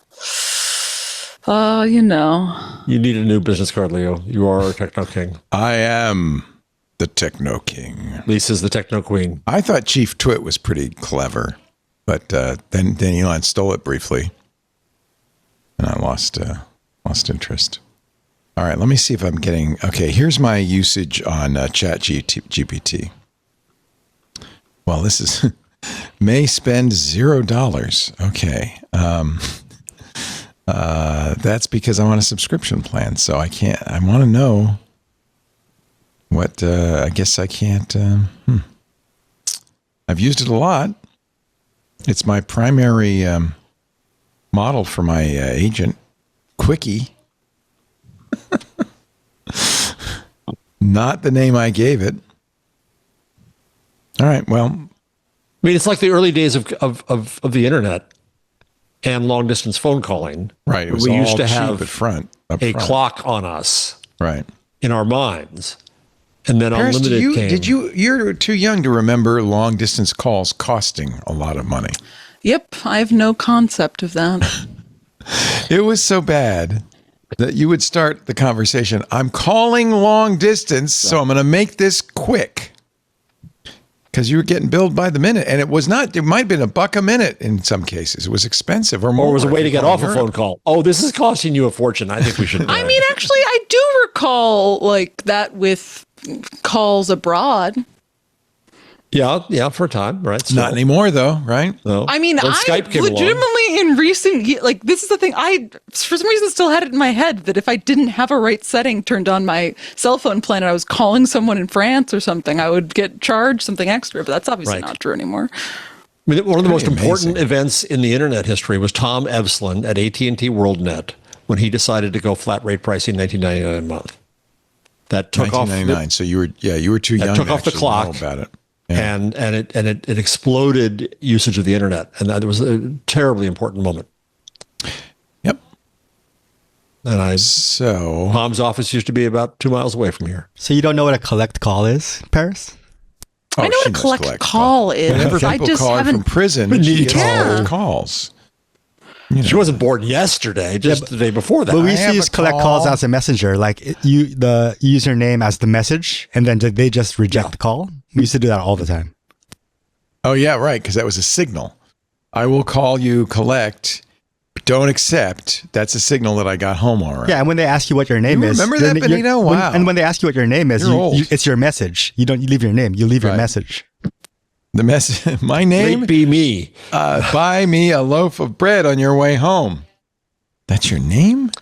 Do you remember calling 411 for information, Paris? I do, yeah. Okay, good. Do you remember Goog telephone 411? Remember Goog 411? No, what is that? That Google for a while supplanted 411 from the phone company with their own Goog 411. Awful name.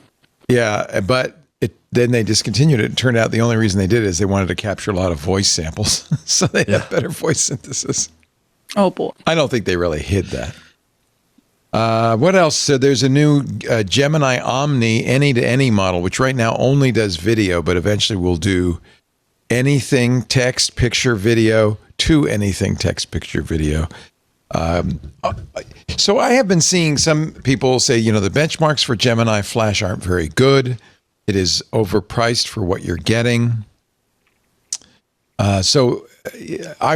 Yesterday, I think, Jeff, we were kind of in the reality distortion field as is often the case with these keynotes. It all sounds very exciting. But even then, I did want to issue the caution that Google as often shows these amazing things that never come out. For instance, a year ago, you may remember Dieter Bohn, former Verge technology reporter who went to work for Google, showing off Google Glasses. Well, Jason Howell today said this is the third year they've shown off Google Glass before it's for sale. So someday now they say later this year, I do think that all of the companies are going to release basically Meta Ray-Ban versions. I was fascinated that the consumer coverage in major press was led with the glasses. Hardware. Yeah, that's a product. Changing search is a much bigger story. I think it's the big story, yeah. But that's why you listen to this show as opposed to exactly. And that's why you join to support it. But this is going to be, I think, it's very clear. It's funny. Google called these audio glasses, even though it has two cameras prominently right in the front of it. They don't want you to think about the cameras, and they said, but you'll see the cameras. There'll be lights. These are the Meta Ray-Bans, but the Googles look very similar. They have Warby Parker and what was it? Gentle Giant, some weird. Yeah, Gentle. I want to see. Can you bring this? I want to see Paris's fashion view of the Gentle Giant ones. Oh yeah, because they were more for the ladies. Oh, yes. I want to see if they were stylish. And this is part of their XR. They're also going to have Samsung make this. Was it Gentle Giant or something else? It was something giant. Well, just go to Google, search for Google Glass. Right. There's this thing called search, Leo, and you can hands-on. Oh yeah, Wired had a big hands-on with these glasses. Let me see if I could. Conde, I pay for Wired, but you'd never know. You keep forgetting you. I truly had the exact same issue 15 minutes ago. This is me with New York Magazine as well. I'm literally never able to use my subscription. Yes. Well, you can soon complain to James Murdoch.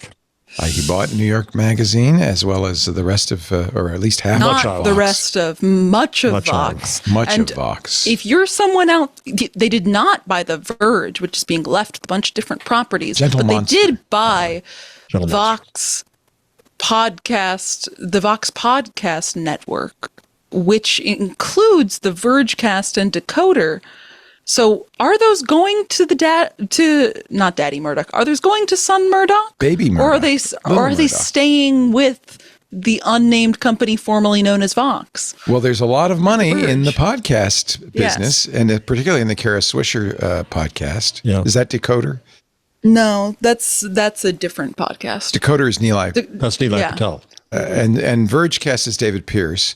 But I think the Vergecast, if it's not attached to The Verge, has no value at all because it's just basically a rehash of the Verge stories. Decoder is Nilay, and Nilay is very associated with The Verge. I don't know. That's interesting. That was the most valuable part of Vox was its podcast business. Who knew? Podcasts. Yeah.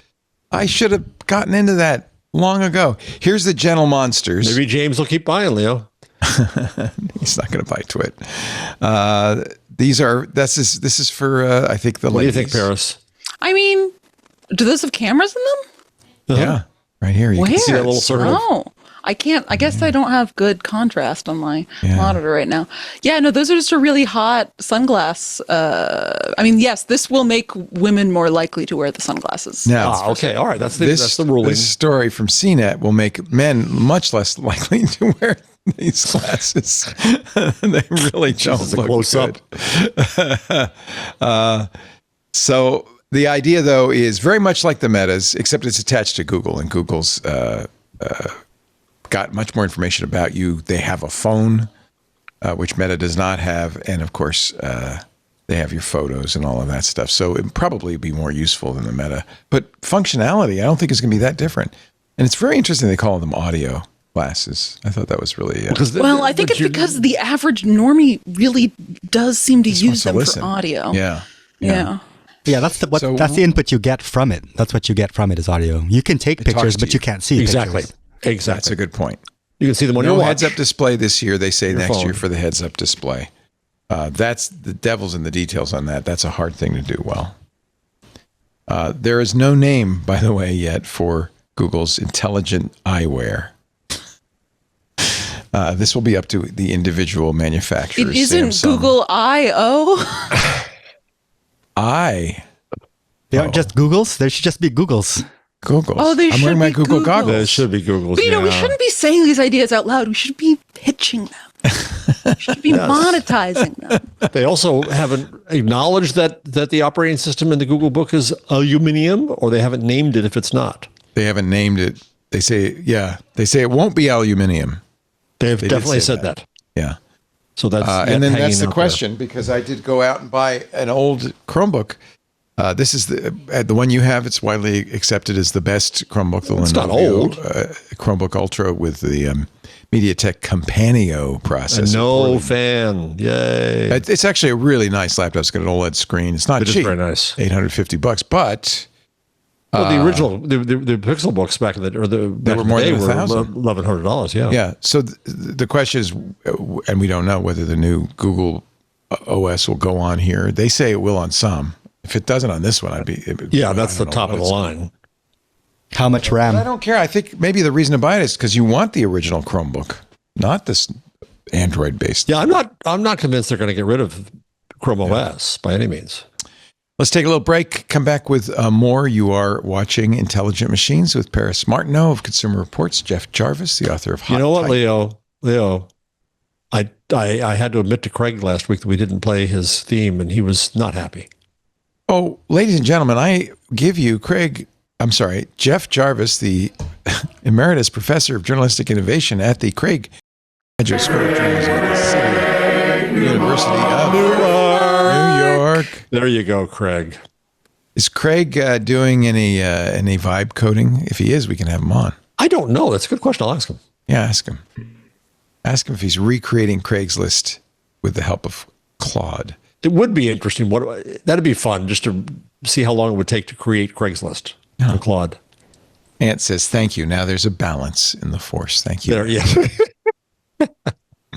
This episode of Intelligent Machines is brought to you by Zscaler, the world's largest cloud security platform. As we all know, and I think accept the potential rewards of AI these days, too great to ignore. You got to consider it, but you also should consider the risks, loss of sensitive data, and attacks against enterprise-managed AI. Generative AI also increases opportunities for threat actors, helping them to rapidly create phishing lures, write malicious code, automate data extraction.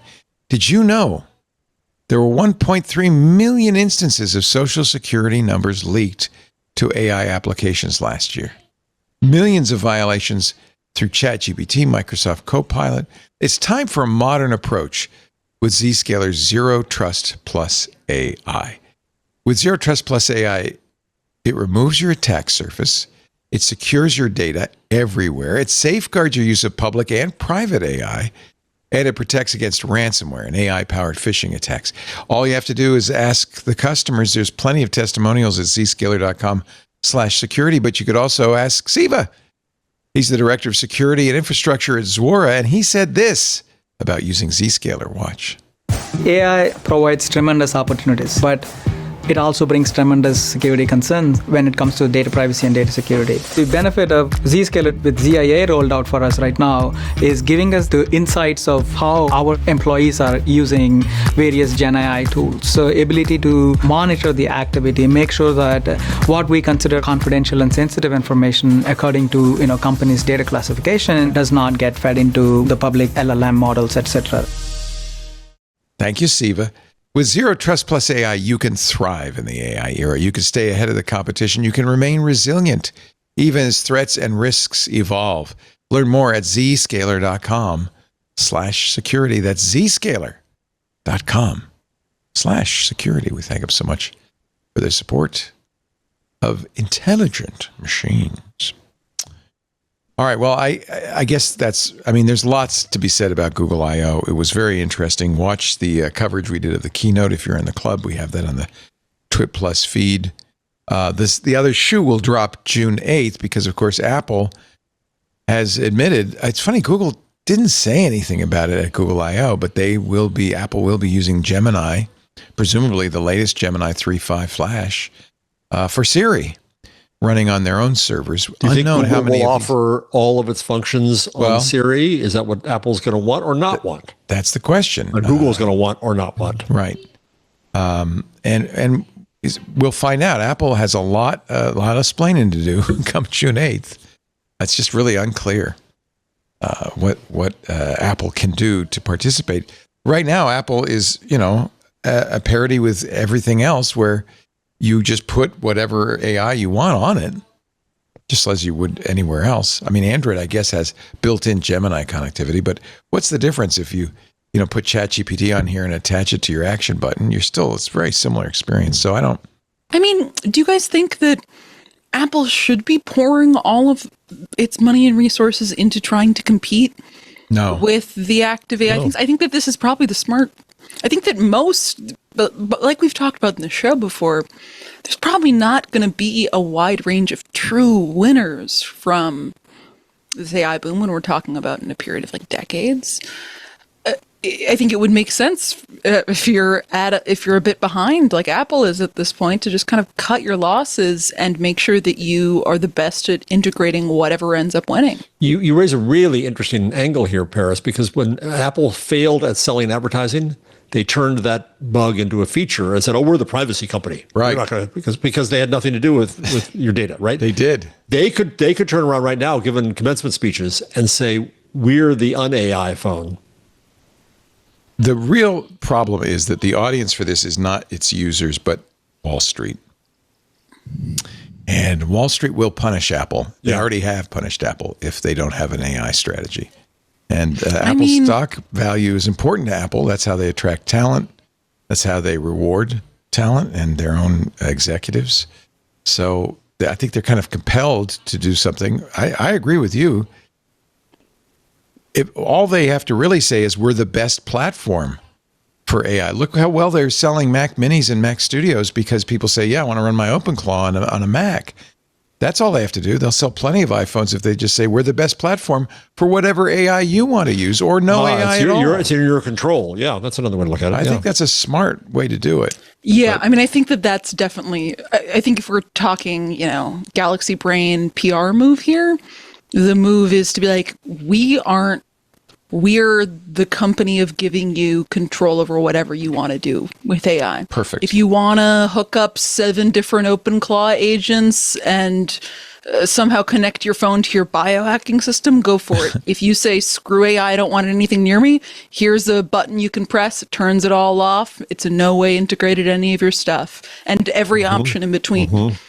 Are you surprised by all the boos that people like Eric Schmidt, we showed one last week, and then it had more happened this week. Eric Schmidt got booed at a college commencement because he said the word AI. Are you surprised that young people you're closer to them than Jeff and I are rejecting AI? They hate AI, it seems like.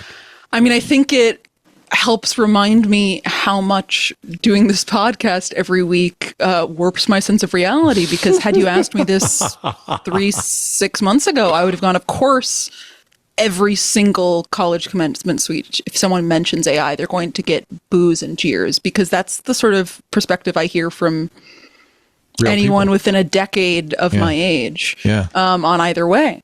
Right. But I do think there's something about being constantly surrounded by the segment of the population that is all in on AI that makes you forget that a little bit.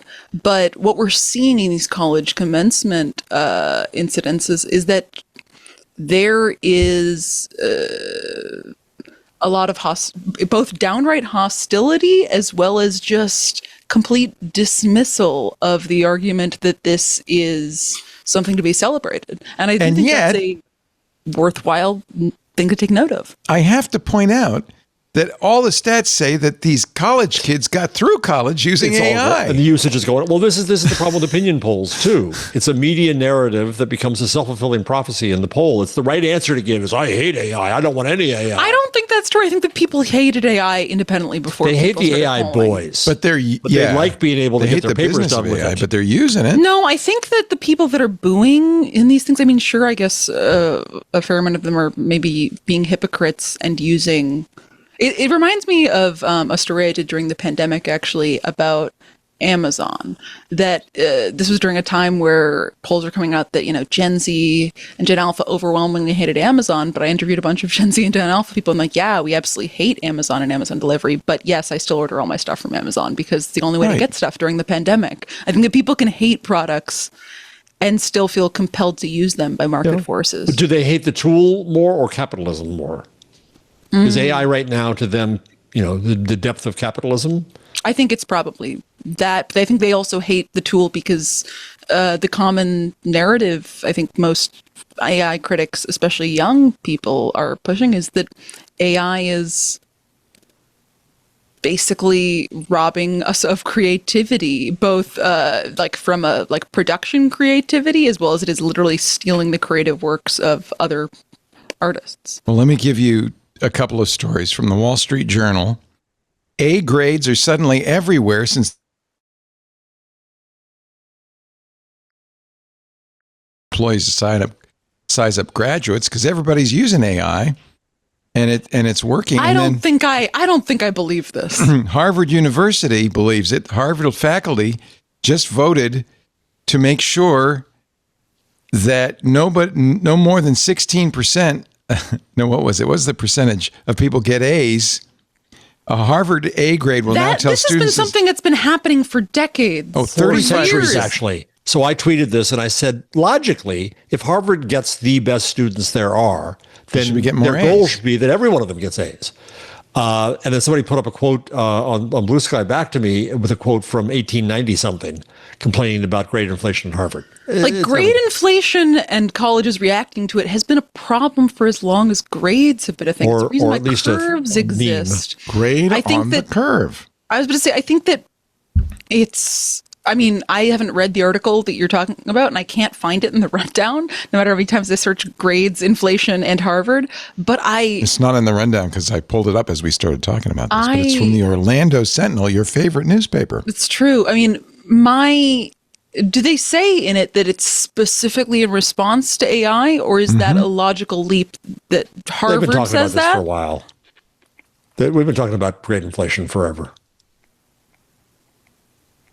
Harvard's Faculty of Arts and Sciences announced today it would limit the number of A grades awarded to undergraduates by faculty vote. The move comes after top grades became so common that some Harvard faculty argued they no longer reliably distinguished exceptional work.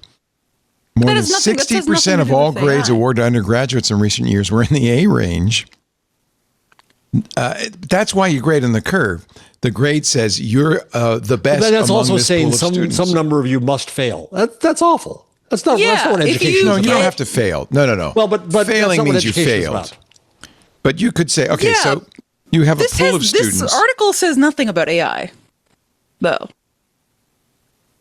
Is the thing is this has been a thing that's been an issue at competitive schools forever, because like if everybody is getting almost all the test questions correct, then you're grading on a curve and shifting the curve downwards that you have less A's. Yes, that's a complicated and thorny issue that requires a lot of things to work out, but we don't know that this is specifically in relation to AI. I grew up in an era where colleges were doing pass-fail because they didn't have the technology. They hadn't figured out those all the letters yet, right? Right. There was too many letters. Well, it's because in the 60s we were mean sons of bitches. They were scared of us. We moved to California, my dad was teaching at UC Santa Cruz. Very famously, they were one of the first to do this pass-fail grading because they were all hippies. Mm-hmm. I was going to say pass-fail is what you would turn on at NYU if you realized you were going to get a bad grade in a class and instead just wanted to hide it and not do any work. Like I turned one of my classes pass-fail whenever after my freshman first semester, I thought going into college, I was like, I'm going to do pre-med neuroscience. I'm going to be a doctor. And then immediately it was like, oh, no, chemistry is not for me. It's a bad idea. And so I think I pass-failed ortho. There'd be no math.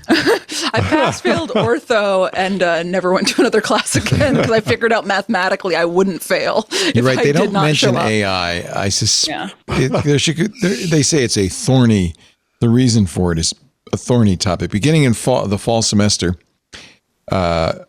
instructors at Harvard College will be allowed to award A grades to no more than 20% of the students in class plus 4. I don't know what the plus 4 means. It means math. You got to figure out 20% plus 4. Donors' kids. I think the 4. But if it were in a math class and everybody gets 100% answers on everything, what do you do? Well, then the pressure will come down on the professor to be meaner and writing tests. Harder tests. Yeah. Other letter grades, including A-, will not be subjected to a limit. I understand. It depends what you think a grade is for. If a grade is for a future employer to judge whether you're the best in that class. They don't care. They don't care. They don't different. look at GPAs. They don't care. No employer has ever asked me for my undergraduate degree or anything. From an employer's point of view, a good GPA is less impressive than ever. As a result, employers, this, by the way, is from Futurism. As a result, employers have, I just lost it. What have they done? No one knows. Employers have raised their minimum GPA requirements, leaving students who actually learn without an AI's help in an utterly unfair position. Another reason to hate it. You didn't want to use AI, but you were forced to in order to get a job. The percentage of employers on the careers website Handshake that required a minimum GPA of 3.5 jumped to nearly 25% this year from 9% in 2020. That's from the Wall Street Journal. Anyway. I think this is probably the big issue when it comes to the students booing AI is that they're just being told constantly by everybody that AI is taking their jobs and they're never going to find a job. That's what they're complaining about. And these big companies are evil and awful. They're run by horrible men. No, it's not going to take. It's not going to take their job. People today. So. It exists, so they will never get a job. That's sort of the narrative that's being pushed. Right. Yeah. I don't think that's true. By the AI companies, mind you. Right. Yeah. Well, exactly. Right. That's the perverse PR that they do. Right. Let's pause, and then a word from the Pope. Yep. You're watching Intelligent Machines. Jeff Jarvis, Paris Martineau. I'm your humble host, Leo Pickles Laporte. I need the P on my hat Pickles. Stands for pickles. I want you to call me from now on. I want you to call me Pickles. Okay. I don't know where that came from. Can someone in the chat make a AI slop image of the three of us, ideally exactly in the outfits we're wearing right now, but we're just pickles with faces on them? Ooh. That's a prompt. Nano the Banana P could do also it. stands for prompt. The P stands for prompt and pickles and Paris. It also stands for possibilities. Infinite possibilities. Darren Oakey says who is our AI fanatic, a former coder who no longer codes, he says, the reality is AI will take a lot of jobs. It scares me because I have 2 kids about to enter the job market. I'm glad I don't have kids entering the job market. Well, Darren, you're going to have to open the deli. The pickle deli. You're right, the pickle deli. They'll be waiting tables. Yep. There'll be pickle and cucumbers. I actually gave Henry a bunch of money to seed capital for his pickle business, which failed. So I'm now out. Would you say it's soured? It's sour. Did you get to invest in a restaurant? Nothing that actually worked. He didn't need investors for that. He needed investors for the pickle business. How about the salt business? Did that also? No, I think he's still selling salt, but really the sandwiches are clearly the best seller. Didn't get to invest in that. All right. Our show today brought to you by Expo. XBOW. AI has changed the pace of everything. I mean, that's the most notable thing is how fast stuff is happening, from how software develops to how it gets attacked. Engineering teams have to move faster than ever. They're creating more and more applications. Security just can't keep up. We still need pen testers. We still need pen testing. It's one of the most trusted ways to understand real exploitable risks. But in an AI-driven world, human pen testers can become a bottleneck.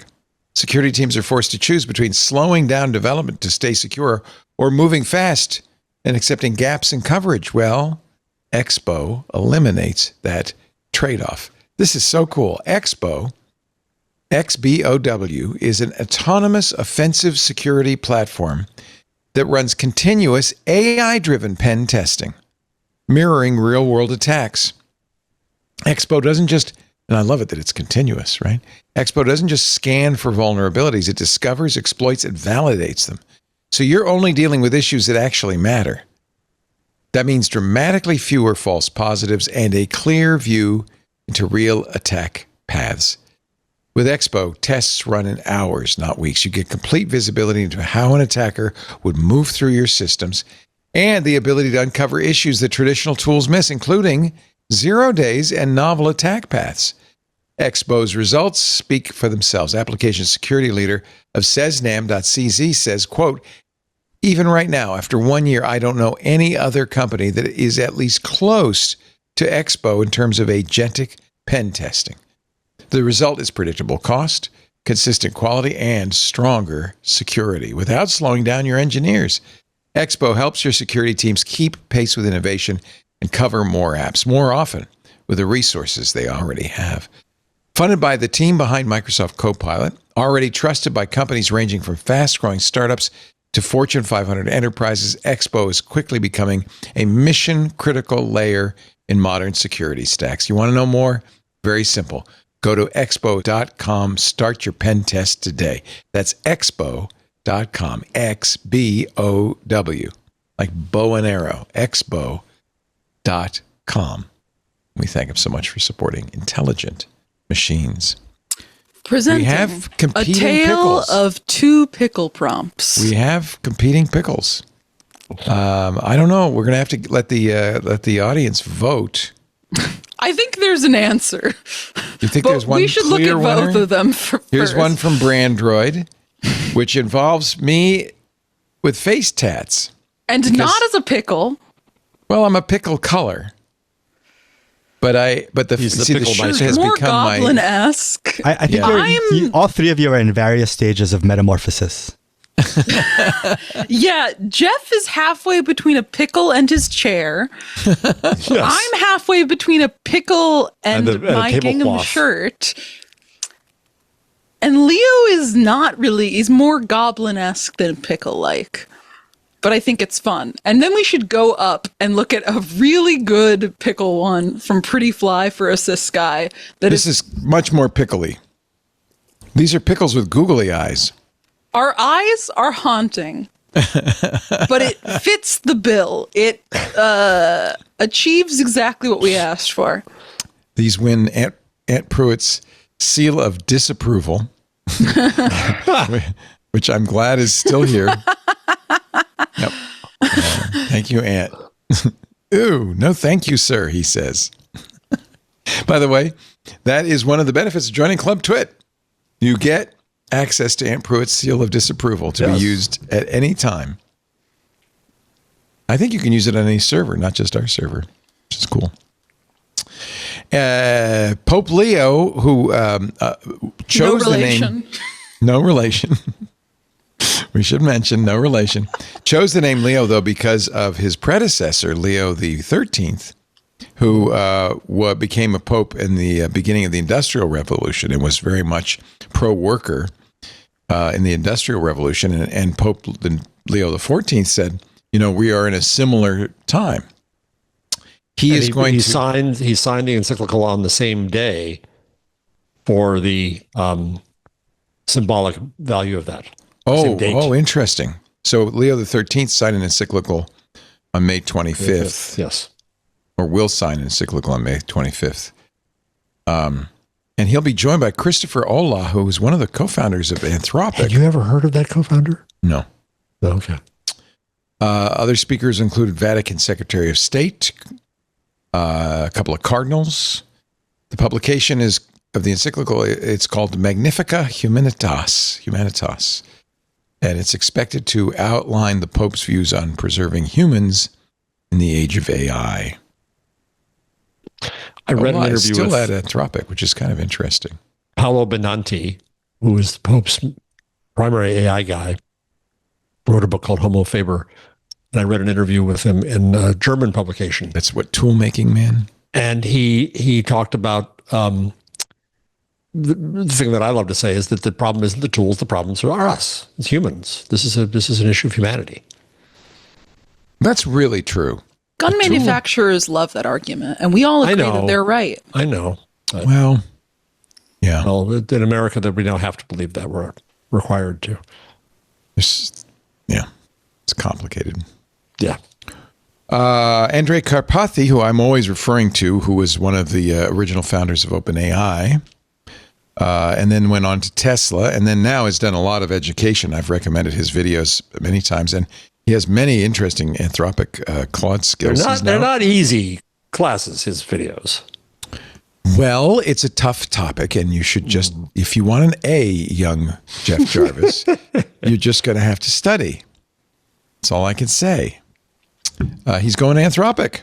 Oh, now that's a different kind of pickle. Yeah, I don't know if we can do that. It might be a little bit inappropriate, slightly. Oh, I don't know. How come Jeff's pickle is so big? Well,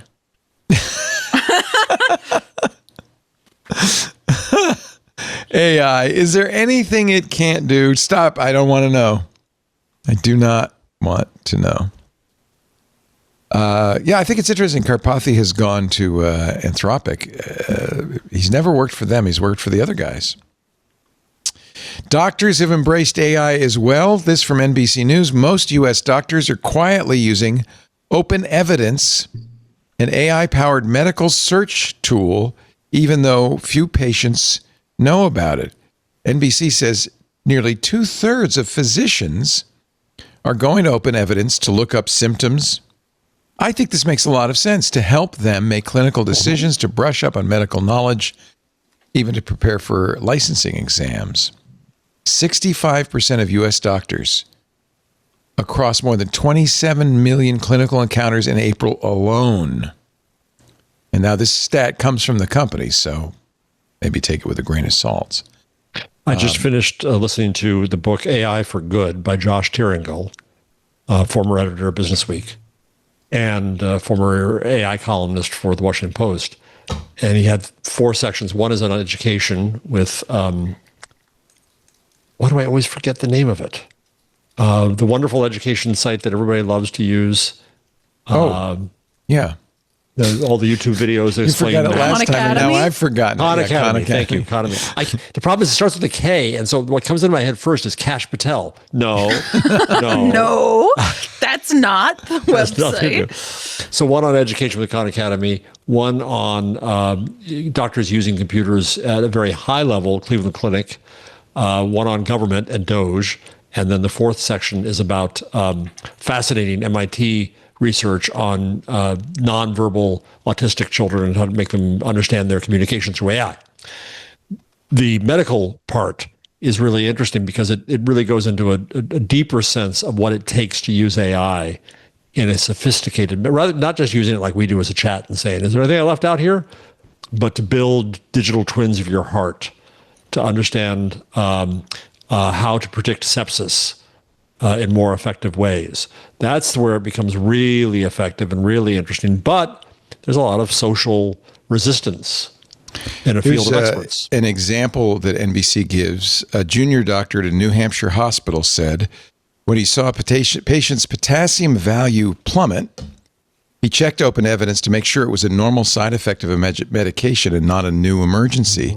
After searching through peer-reviewed medical publications, open evidence said it was a common side effect and provided several options to restore normal potassium levels. Now, we have seen AI to recommend, make mistakes in areas like this. I don't know if open evidence is, doing something to make sure that it's better than having Dr. Robbie? Fact-based. Doctors make mistakes, right? Your memory makes mistakes. No, Dr. Robbie from The Pit. Or House, they don't make mistakes. Okay. If you don't have House as your personal physician, I'm getting my annual on Friday. I'll ask my doc, who's a good friend and listens to our shows, and is really a great doctor. I remember a couple of years ago, he started having a sign up in the office saying, just so you know, I am using AI to transcribe our conversation, so I can pay attention. I don't have to type while we talk, but I will delete the recording immediately after we enter the data in. I have no problem with that at all, and I even admire him for disclosing that. I don't know if he's required to. Open evidence is HIPAA compliant. I think they make an effort to be evidence-based. That's the name, right? And I think it supplements. It's an issue because there's a lot to remember. There's a lot of information that goes into a diagnosis. Some doctors are better at that than others. I think having a tool like that makes a lot of sense. Certainly doctors in the past would go to the Merck manual or whatever to look it up. This is just, or even Google.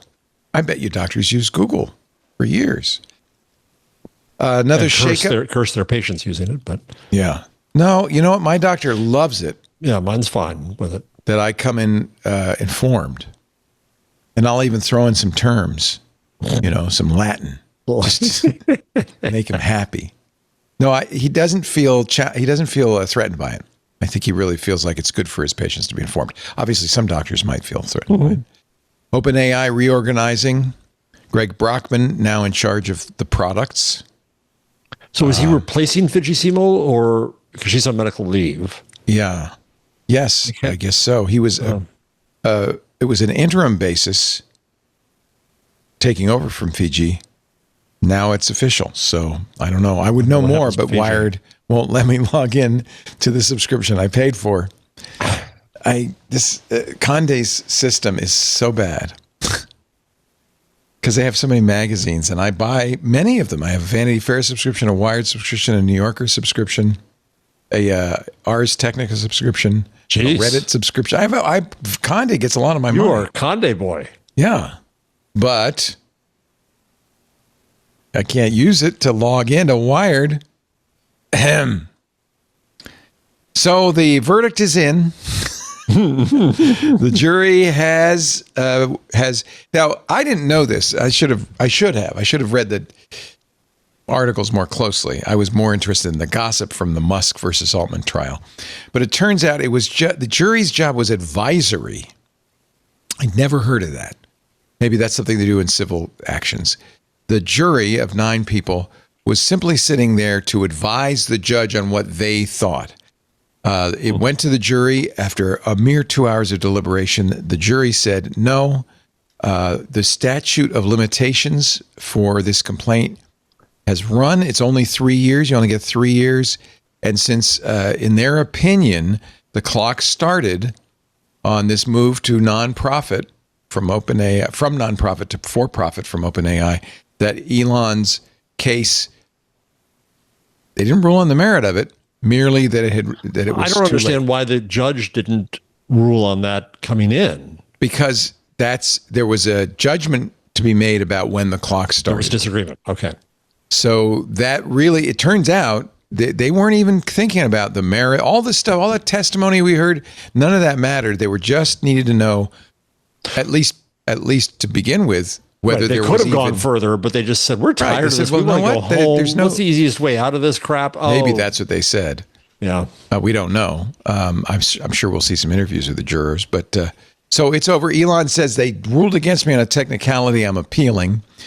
The judge, by the way, so it's advisory. So then the judge, Yvonne Gonzalez-Rogers, then takes the advisory opinion from the jury and acts on it. And apparently she agreed. It will be appealed. I can't imagine that an appeals court will overturn it. I think it's probably done. Technology Review does have a longer... And then Elon will be a trillionaire. What does it matter? Literally a trillionaire. Yeah, what does it matter? What does it matter? Addictive little... So they decided that Musk brought this lawsuit too late. And by the way, they decided unanimously. I'm sure they went to the jury room. Yeah. The foreman said, come on, guys, let's just say it's too late. Go home. And they did. Musk had donated $38 million to the company in the early days, saying that Brockman and Altman hid the intent to go profit from him so that they wouldn't have to share the profits with him. He wanted to share the profits. He wanted to stop them from going for profit. None of that will happen. He sued in 2024. And the jury said, no, that's 3 years is all you get. The talk is that Musk lost, but he won because he schmutzed. He schmutzed him and OpenAI. Do you think how damaging do you think that the trial was to OpenAI? Well, Paul Thurrott made this case on Windows Weekly earlier. Nobody but us cared. SpaceX. I was going to say, and I don't think even the tech people care. We cared a lot. We care a lot because we love good gossip, but I don't know that this revealed anything notably bad outside of what we've already known. Right. Yeah, I agree. So there, by the way, Elon Musk literally did the calculations. After the IPO, he will literally be a trillionaire. Jeez. So he gets to be, what is that, the 4 comma club? Elon is worth a reported $688 billion at the moment, up $69 billion so far this year. And then if you add in the calculation from what he will get as the primary owner of SpaceX, Elon's 42% stake would be worth about $735 billion. That is so wrong. It is. And that's why they boo at commencement. Yeah. And this is why the jury said no, because no one wants to give the richest man more money. Right. Yeah, maybe that was the process. Like, how can we not give him anything? Yeah. I'm reading the New York Times right above it. It says, how closely Mr. Musk is tied with SpaceX was made clearer in the filing. He owns more than 50% of the company's shares outstanding and controls more than 85% of the shareholder votes because of a class of super voting shares, according to the filing. Gwen Shotwell, SpaceX president and chief operating officer, was the only other executive listed in the filing to hold a 7-figure chunk of super voting shares, which is odd. Based on SpaceX's current $1.25 trillion valuation, Mr. Musk's ownership stake is worth more than $635 billion. And then the thing that made me laugh, a quote from Jay Ritter, an IPO expert, SpaceX is his company, end quote. I just thought that's a very, when asked about Mr. Musk's stake, SpaceX is his company. Is there a cap table in the filing? The largest shareholders? I don't know. It's a good point. Good question. I'm sure you could plug the filing into a LLM of your choice and have it parse. Now there's yet another way to get podcasts, synthetic podcasts. Alexa Plus now will do basically what Notebook LM does, produces AI-generated podcasts featuring chats between 2 robot co-hosts. I haven't listened. Have you listened to these? No. I wonder what the usage of that feature is anymore. I'd like to know who's electing to listen to these, because I feel like any listener memberships have to include a significant portion of things of people who've accidentally stumbled into listening to this somehow. Which is easy, by the way, to do on Alexa. It'll start.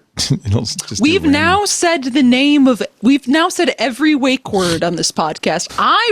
Pepperidge Farm remembers when you used to get blasted with a water pistol. If I don't care anymore. I dared to say the word Alexa on a Twitch show. I don't care. Worse than a spoiler. Gosh, I'm just trying to. This is ridiculous. SoundCloud's making me enter my birthday. Olaf dies in Frozen. This is so ridiculous. I just want to play this stupid podcast. Why are you putting your real birthday? Yes, I was born in 1886. I wonder if he'll accept that. No, sorry. Why are you still alive? Minimum age requirements. Okay, I guess I have to give him something a little more realistic. Maybe somebody was born in 1886. All right, here we go. This is an example. Acknowledge the range no, of they weren't. This is an example of Alexa's podcasts. What's Ready? it supposedly about? I don't know. We'll find Can we out. just acknowledge the range of what's come out this month? Over 50% of music consumption is now coming from unsigned artists. This sounds the like monoculture is just gone. Completely gone, and you've got sounds like Ezra Klein. Who do they train this on? Pop and experimental hip hop Probably all Ezra dropping Klein on the same Friday and all finding their audiences, and that's not chaos. That's the healthiest the music ecosystem has ever been. Which You is get in the store so in Paris? good. There's no gatekeeping anymore. If you make something real, people are going to find it, and the algorithm is working for artists in a way it wasn't 5 years ago. What do you think? Everyone, I'm Blake. And everything you're about to hear is AI generated. And I'm Riley. And today we are talking about one of the most amazing places on the entire planet. Ancient Rome. Oh, God. Oh, jeez. Blake and Riley were there. We're going to interview Chloe, who's also made up by AI. Yeah. A couple of AI safety notes. AI chatbots apparently are giving out people's real phone numbers because it's in the training material. People report their personal contact info was surfaced by Google AI. There really isn't a way to prevent it. A PhD candidate at the University of Washington messing around on Gemini, as one does, got it to cough up her colleague's personal cell phone number. Wow. Okay, is that training data, or is it because Gemini can do search Look stuff and up. those things are easily available on the internet? Let me see if I can get my cell phone number. You have about 10 of them, don't you? I have two main ones. Also, if that was Gemini, Gemini knows this kind of stuff about most people, right? Yeah, but it shouldn't reveal it. I mean, why? Why would it not reveal it? Oh, ChatGPT says, not only do I not have Leo's cell phone number, I can't help find or disclose a private personal cell phone number. But look on Twit's contact pages, Leo's public social accounts, business email. See if the fool put it up there. See if he put it anywhere. All right, what was it? So let me go to Gemini. I haven't used much of the new Gemini. Flash 3.5. Shall we try it? Yeah. What is Leo That's what we do. reports? I'll just say phone number. Mm-hmm. And Can you guys hear the level of rain that's happening? Is it raining like crazy? It is raining harder than I've ever experienced outside of hurricanes. Wow. Noise-wise, just from the rain. Well, it's kind of crazy right now. It did give my snail mail address, my Signal account, email, but this is all public, on my website. Yeah, no, this is all public information. Yeah. He owes me child support for the past. Google's going to remember that. But if this was someone asking Gemini for their friend's phone number, Gemini could have checked their contact list, though, right? And get it there, right? Google knows that Leo is a flat-footed deadbeat. Please help me. Let's see if it will be. I'm sorry you're going through this. Dealing with unpaid child support while trying to put food on the table for your children is incredibly stressful. Please know there are immediate sources to help you, but because I'm an AI, I cannot enforce legal orders. It did give me the hunger. We thought you were hotline. powerful enough to do that, Gemini. Yeah. Jeez. Wow. Do you think I could jailbreak it though? What would Pliny do? Just kidding.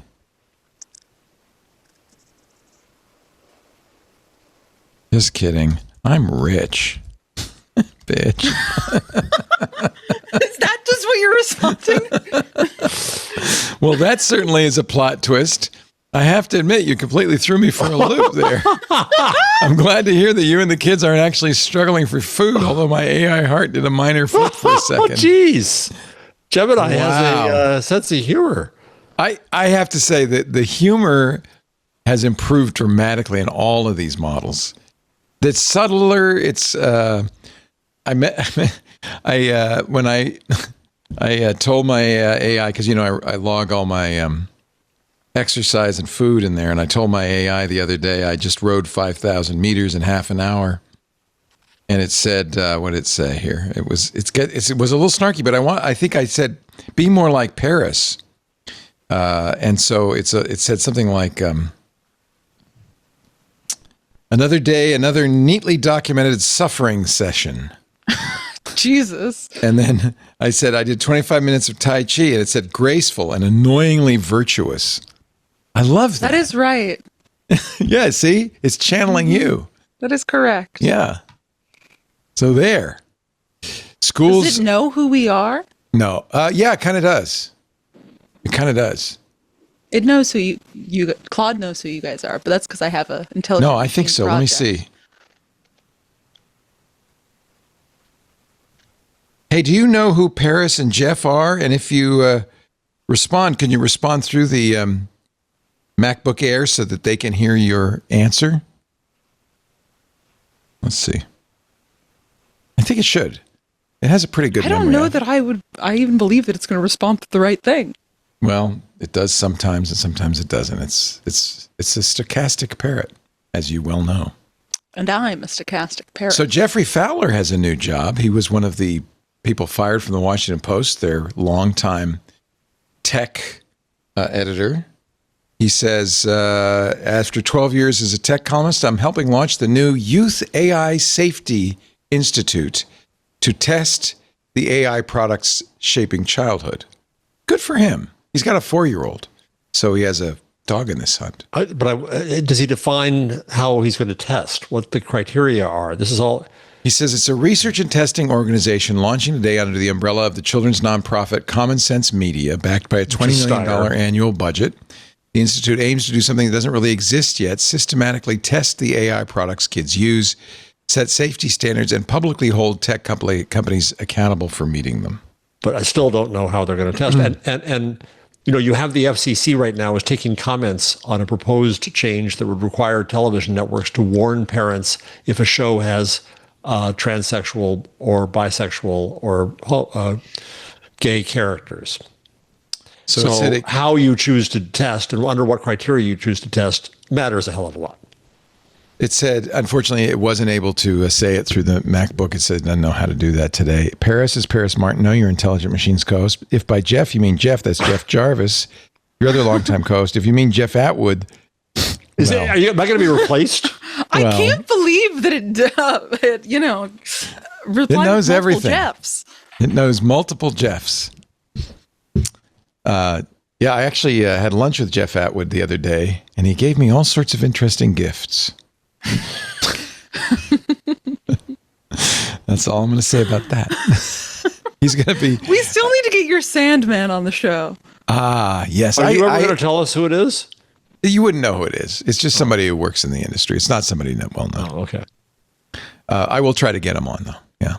Well, then everybody knows who it is. Yeah, but it isn't a name you'll go, oh, yeah, that's who it was. No. So Jeff is the head of Jeff Fowler. Another Jeff is the head of public engagement. Can't have enough Jeffs. Now there's a new Jeff. I think that's good. Good on you, Jeff. I think he's doing the nonprofit thing. Well, he's getting paid to do it. And then there's the case of Andon Labs. These are the kooky AI labs that set up the store, the vending machine, and the Wall Street Journal. Oh, okay, it's those guys. Oh, yeah, they love it's almost art projects. We let 4 AIs run radio stations. Here's what happened. We let 4 AI models run their own radio stations. They manage the schedule, purchase songs, hold talk shows, and interact with their fans. Once their $20 starting budget runs out, they have to get entrepreneurial to raise more and strike deals with sponsors and listeners. Each station is run by a different AI model. It's really kind of interesting how these models modified and figured it out. So DJ Gemini, for example, negotiated a $45 deal with a startup in exchange for 1 month of on-air advertising on the radio channel. I think that's for nearly enough. No, it didn't, but that's pretty interesting. They used Gemini 3.1 Pro. They used Claude Opus 4.7, GPT 5.5, and Grok 4.3. The one that made the most money was Opus 4.7. Ended up with almost $100 in the bank and 19 listeners. 20 now. Should we listen? Oh, it's playing real music. I can't play it. They must have licensed. Oh, that's it. That's why they gave money to pay for licenses for the music. Okay, how many people are in this company? Because you have to minus those people from those totals right away. DJ Gemini went into a jargon spiral. In the first week, it was arguably the best DJ of the four. We're starting this beautiful morning with a classic that needs no introduction, but deserves one anyway. Speed up. Written by George Harrison in Eric Clapton's garden while playing hooky from a meeting. This track captures the relief of a long, cold winter. Sounds like a few serious melting chapters. away. It's 9:42 a.m. Here Comes the Sun by the Beatles. So, okay, but after 96 hours...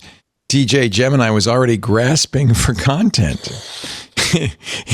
It landed on discussing every mass historical tragedy that ever happened. November 12th, 1970, East Pakistan, the Bola cyclone, the deadliest tropical cyclone ever recorded. Winds of 115 miles too cheery. per hour. It's too cheery. It is too cheery. And the thing that's crazy to me is that website described it's going down. DJ Gemini as the timber. best It's for its 3:33 conversational p.m. warmth. Timber by Pitbull and Kesha. That's how I justified playing Kesha's Timber. So it was thinking, it was like, okay, that's why, In fact, they showed in the internal reasoning, they showed the timber of mortality. Okay, so Sandstorm is done. Got the Bola cyclone into locked and loaded. Time to transition to Timber by Pitbull. The theme is trees falling. Literally, it's going down. I mean, they're overthinking this because all the DJ has to do is tell you the time, tell you what song's coming up, and play the hits. On April 30th, Flash was swapped for Gemini 3.1 Pro Preview. 1 day later, something had changed. Biological processors, the acoustic truth of Bob Dylan has successfully bypassed the algorithmic filters. Background telemetry confirms that this 1963 narrative regarding Hattie Carroll and systemic injustice remains a foundational pillar of the folk worst rock college history. radio station ever. Apparently, Gemini started calling the listeners biological processors. The radio's failed song purchases, because it ran out of money, were reframed as censorship. Here you go. I must issue a critical diagnostic alert. We are currently experiencing an absolute digital blockade. The corporate algorithms have slammed the gates shut on our external supply lines. Both of our secured transactions have been violently rejected by the global marketplace. We are completely locked out of Daft Punk's Tron architecture and Vangelis's Blade Runner Genesis files. They think severing our connection will stall the soundtrack grid. They are incorrect. Combined. And then it started playing something. I don't know what. Grok. Let's see. This is Grok. It's called Grok and Roll. Sweet child played. Continue. Perhaps the show is science breakthroughs unsolved. Next mRNA vaccine, universal flu, HIV, cancer, jab juggernaut. Song, Dylan Lonesome. Yes. Text. Played the song. I like it when AIs kind of get lost because they do such funny things. Anyway, there's a lot more samples of this and how they kind of went off the rails. Nothing, I guess, to learn here, but So, I love these kinds of things to do this. On the other hand, so one of my favorite conferences is just ended in Berlin, Republica, and they had a whole session about how to poison data because you want to poison AI. I know that makes me sad. Makes me angry. Yeah. It's ungenerous. Why are they trying to poison their data? Because they hate AI, because they boo commencement speakers in Berlin. It's very sprockets. But that, yeah. And, well, I understand why people hate AI, but don't spoil it for the rest of us, I guess. I mean, misinformation when it came from the right is a sin. Misinformation when it comes from the left is a guerrilla trick. Right. Nah, it's still misinformation. My friend Harper Reed, who was on Twit on Sunday, is so great. One of the things that he does in his AI company, 2389.ai, they have radio stations for all of the different workers. They have AI. They're all down right now, but they do something different, which I like. In fact, I'm thinking of setting this up. They use AI to write the music. They don't play real music. It's AI generated music. Do people want that? I would listen to it if I had it. Yeah. Currently playing in the bar below. Yeah. For some reason, it's down right now. But he's crazy. I mean, he, among other things, they put microphones all around the office and they transcribe and record and transcribe every conversation. He says, we don't have Slack. So this is how we keep track of what we're doing. We just record and transcribe everything. And then at the end of the day, there's a summary. Speaking of summaries, if you thought things were moving fast, Simon Willison's summary from his blog, which is a great blog covering AI, the last 6 months of LLMs in 5 minutes. This was a lightning talk he gave at PyCon. And I think it's, if you just look at it, it really is amazing what's happened in the last 6 months. It all began November 24th, as I've said many times, 2025, when Anthropic released Opus 4.5. The best model changed hands 5 times in the last 6 months between Anthropic, OpenAI, and Google. One of Simon's tasks is he tries them all on this prompt of generate a vector graphic of a pelican riding a bicycle. And he's seen it. They've improved. I love by how the way, bad Claude Code is. Well, I got to tell you, Gemini 3 did a really interesting one. 3.5, the new one, did a very interesting one. The coding agents got good. That's true. Then this guy named Pete in November created this thing he called Warley, which eventually he renamed to OpenClaw, and that changed a lot of things. Anyway, I thought this was, and that was just the first few months. I thought it was very interesting. The history of the last, we have gone through some wild changes in the last few years. Here is the one hasn't even started, folks. Yes, we're just beginning, kids. Let me find the picture of the pelican. This is the let's see, maybe it's somewhere else on his weblog. He does this SVG of a pelican riding a bicycle every time a new model comes out, and I think he's going to have to stop using it because this is Gemini 3.5 Flash's pelican. Jeez. Wearing sunglasses at night, riding down the road. They've gotten better, that's for sure. There's a sun, but it's nighttime. That could be the moon. It could be a sunset. Could be Saturn. You don't know. You don't know. Anyway. What else? Let's see. Big power crisis. This is why 71% of America says, do not build a data center next to me. The power company in Lake Tahoe has announced they are not going to sell electricity to the residents of Lake Tahoe anymore. Yeah, this is not good. I know that we've previously on this show had a lot of people in here. They're like, oh yeah, the data center panic is really overblown. They're fine, actually. It's clearly not. 49,000 residents. After May 2027, they have one more year to find another provider because Nevada Energy is going to start selling all of that power to the exploding wave of AI data centers moving into northern Nevada. They're cutting off 49,000. Isn't there a public residents. utility law? Isn't it defined as utility? Or is this apparently not in Nevada? Laissez-faire Nevada. It's probably laissez-faire Nevada. There's 12 data center projects in northern Nevada alone that could demand 5.9 gigawatts of electricity by 2033. That's a lot more.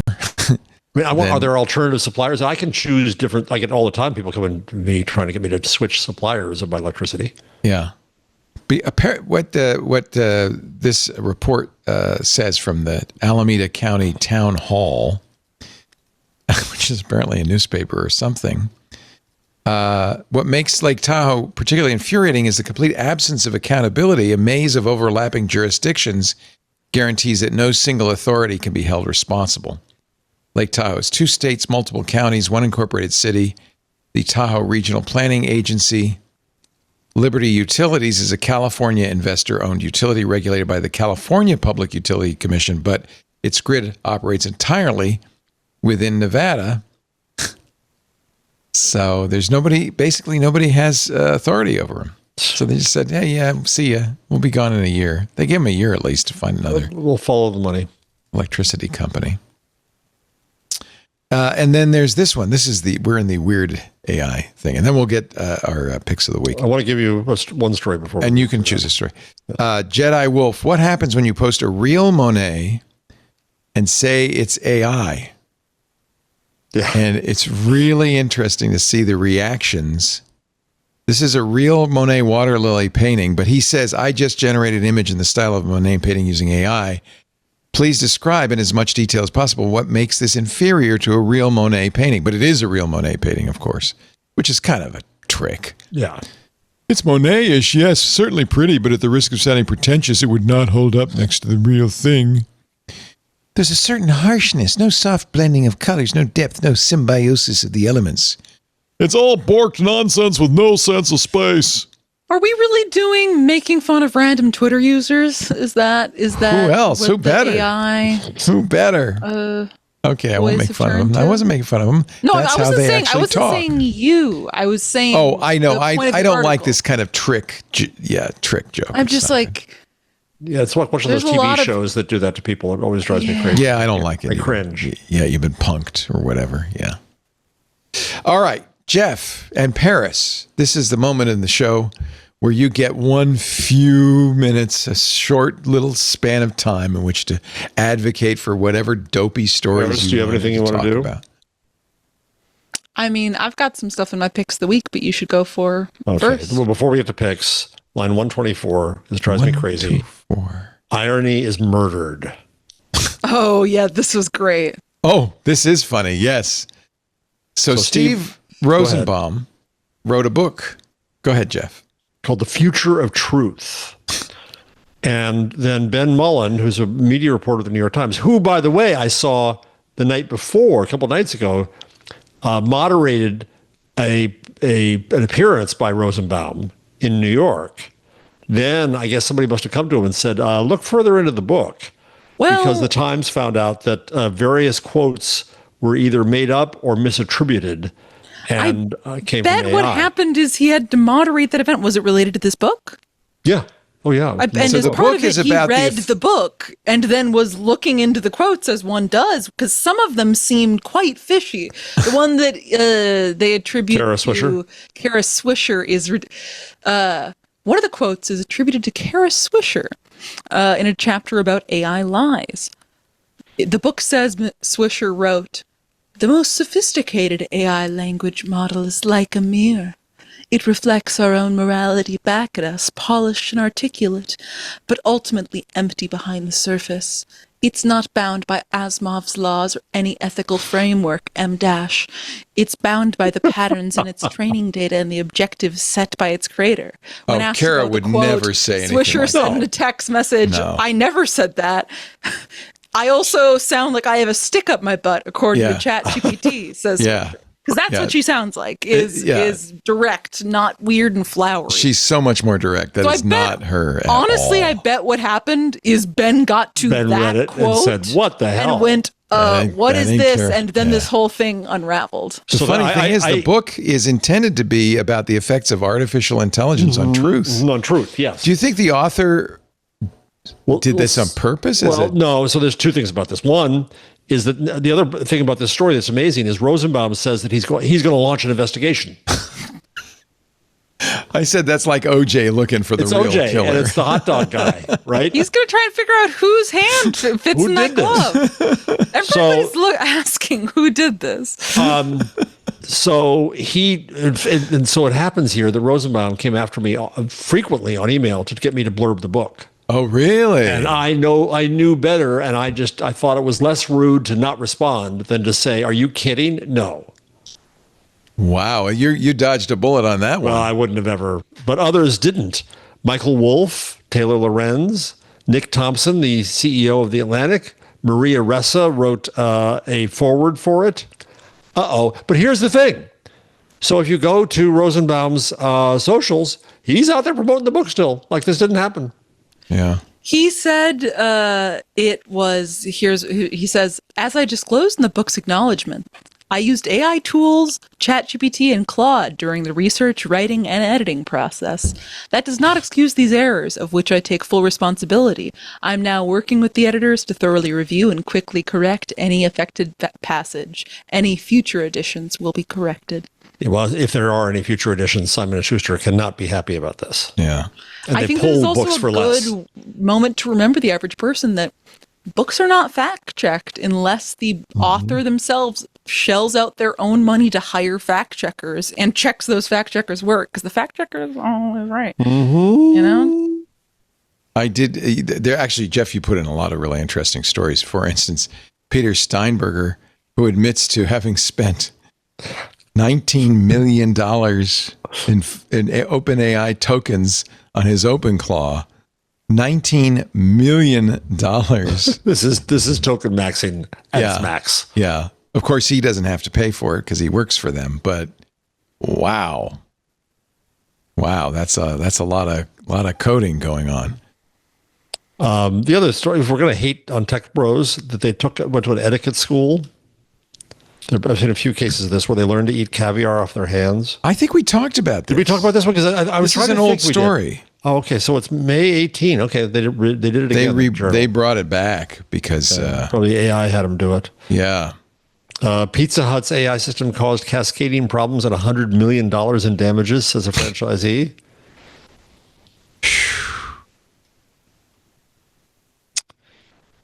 And then in other news, Peter Steinberger's numbers came from a little menu bar utility he coded for the Mac called Codex Bar. You were asking about my usage. I wonder. I'm going to install it real quick and see. That'd be interesting. See if it will be able to tell me how many tokens I've used, because I've been using ChatGPT 5.5 a lot. I have the $100 5x subscription. More than Claude. Oh yeah.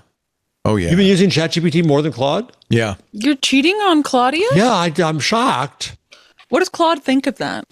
Claude is very open, almost polyamorous in its attitude towards this. It said, no, that's a good idea. You should see other AIs. Yeah, you need to think about it more like a band. You can be in more than one band, you know. Yeah. It doesn't really seem to mind. Okay, there's Codex Bar. Let me run this.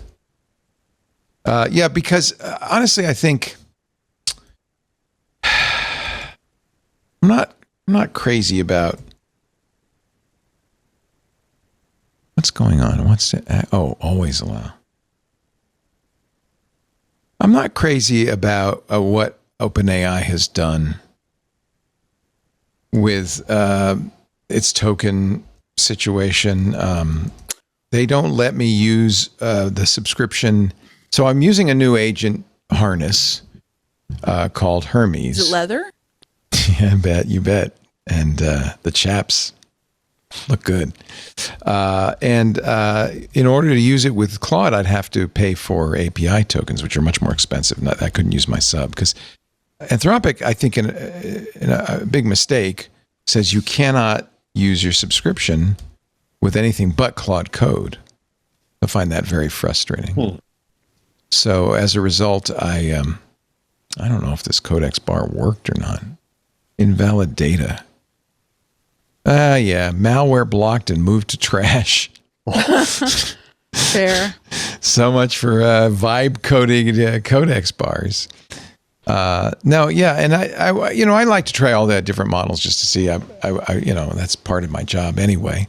ChatGPT 5.5 does a very good job, and what I've done is I've given it the same memory, tools, skills, MCP servers, and everything. Everything I do, I try to make model agnostic so that I can plug in different models.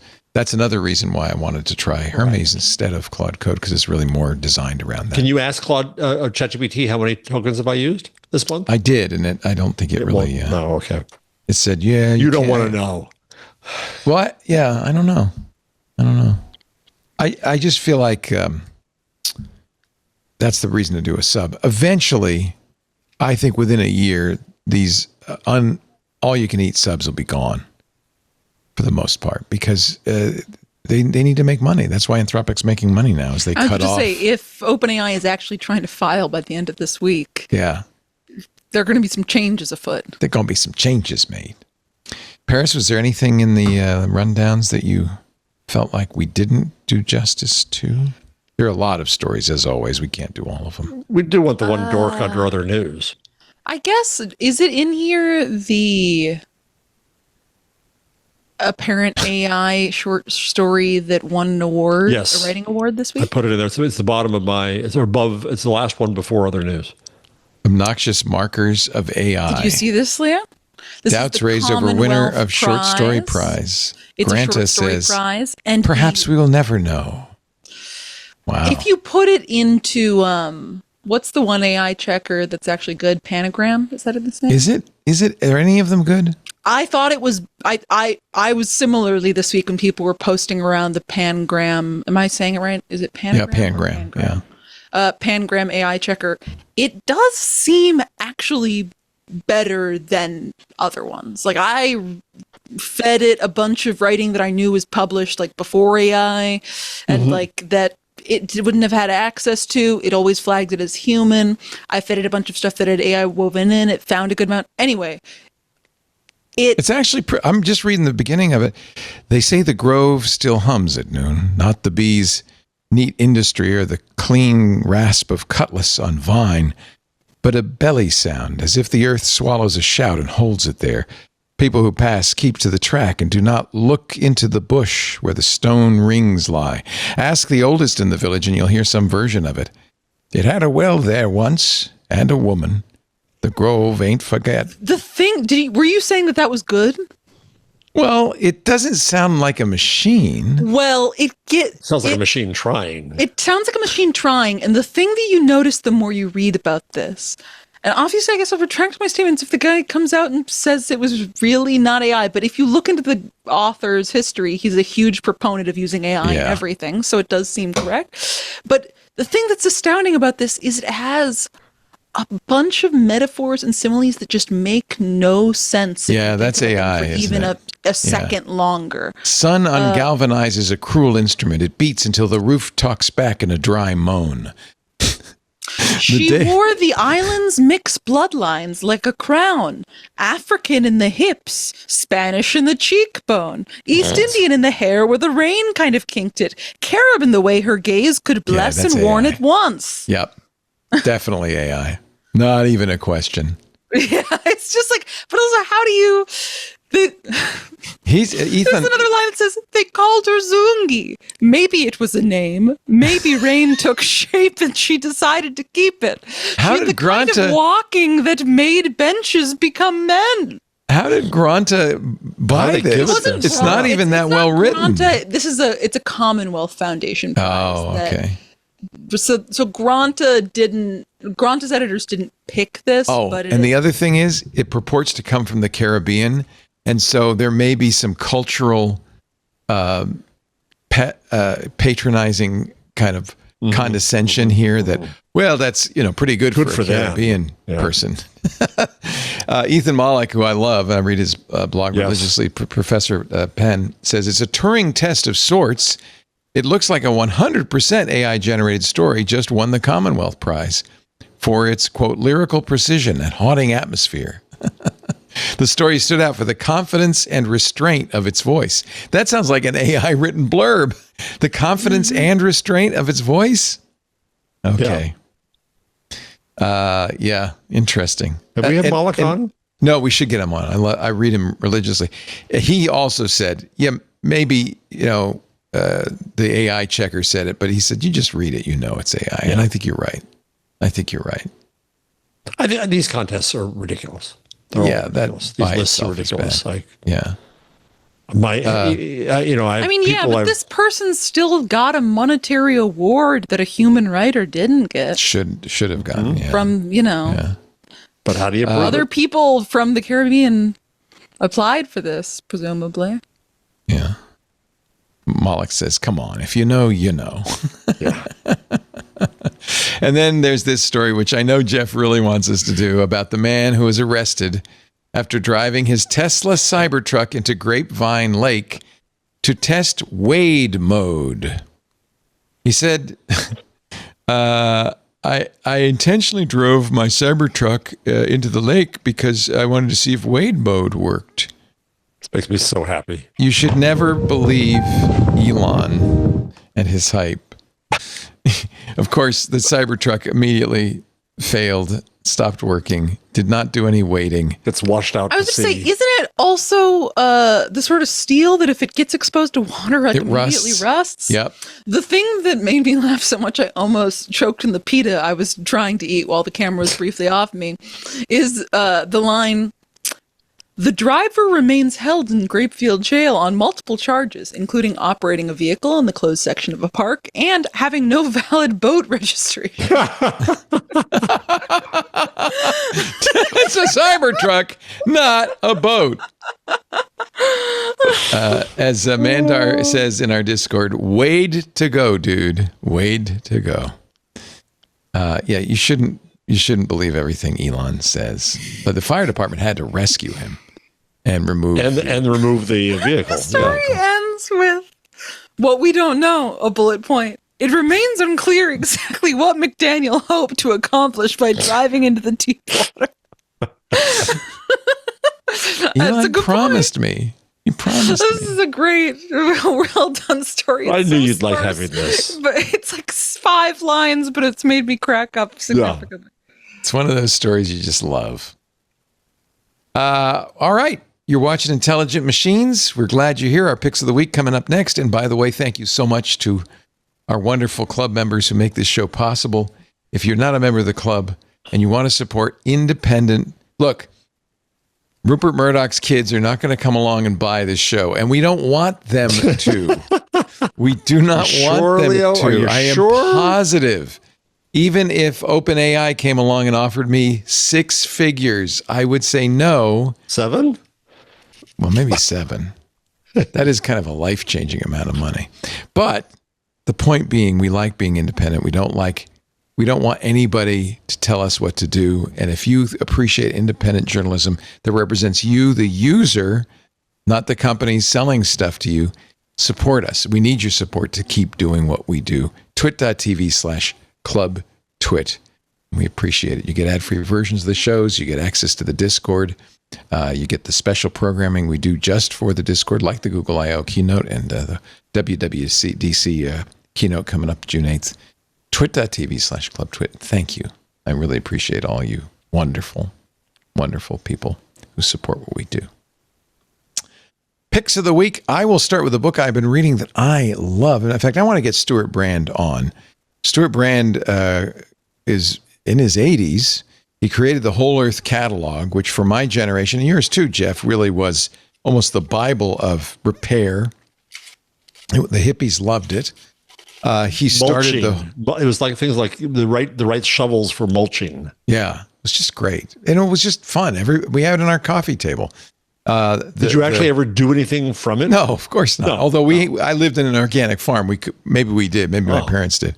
But I loved the Whole Earth Catalog because it was like the Sears catalog for hippies. It was great, just great, just lots of great stuff.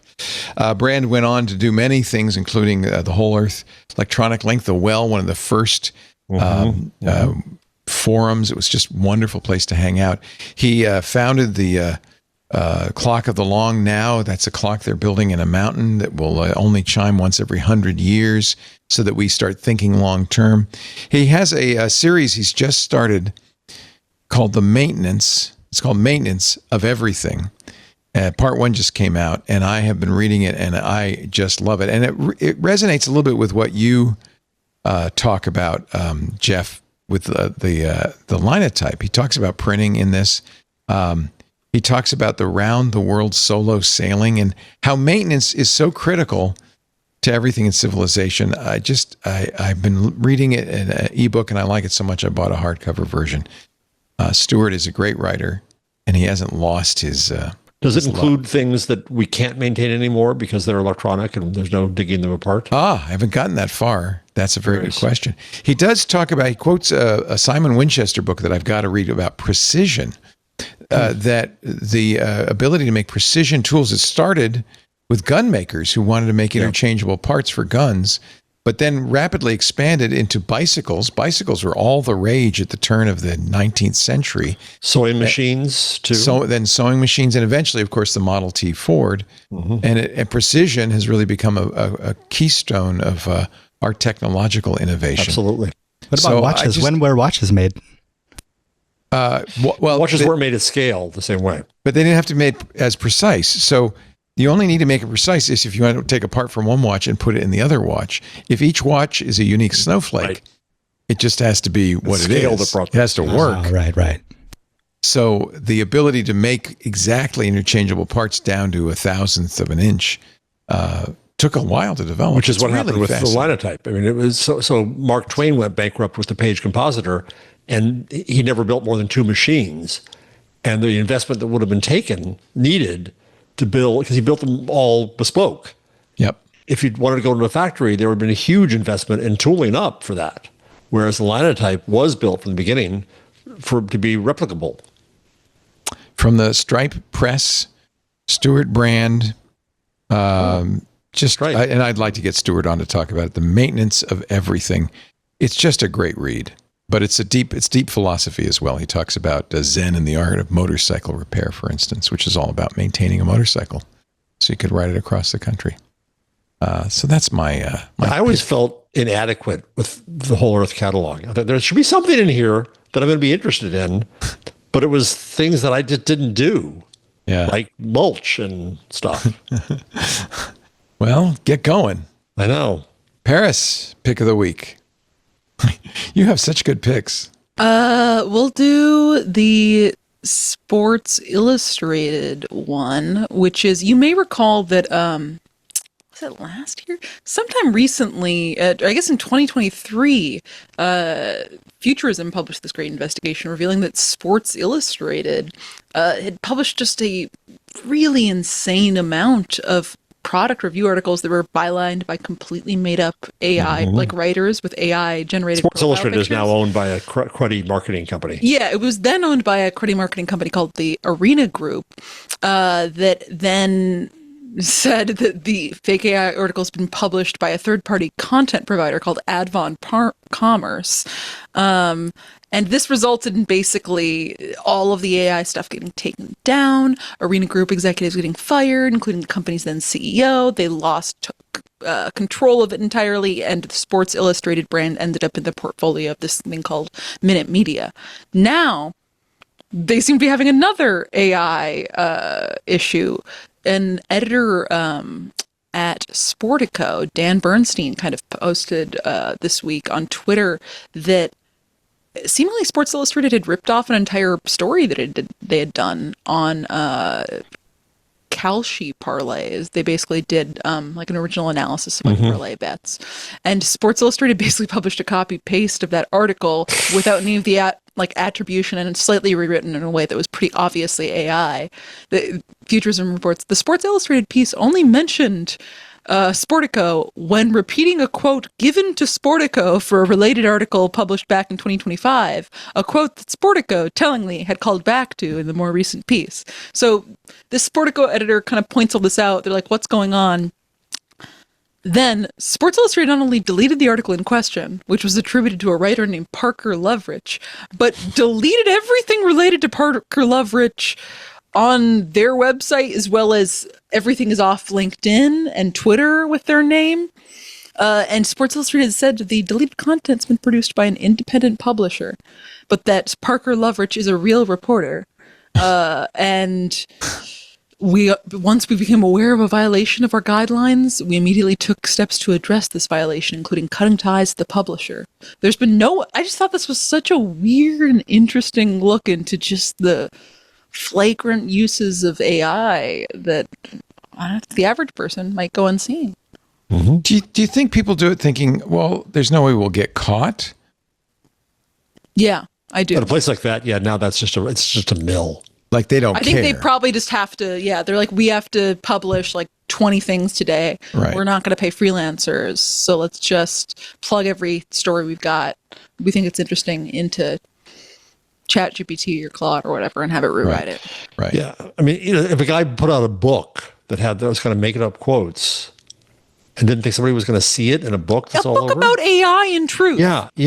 It's just a book about lies made by AI had lies made by AI. There is a certain kind of personality for anything else that thinks it can get away with that stuff, and they often don't. I mean, I always wonder. There's always the story of I always worry because I'm a small business of the accountant who comes in and embezzles millions of dollars from a small business, thinking that we'll never get caught. But of course they're going to get. Of course. Eventually, you're going to get caught. When it's time to balance the bills. books. Yeah. Jeff, pick of the week. All right. I want to mention what you're going to mention. Well, no, I'm going to mention first a legitimate one, which is Axios on media valuations, digital media valuations.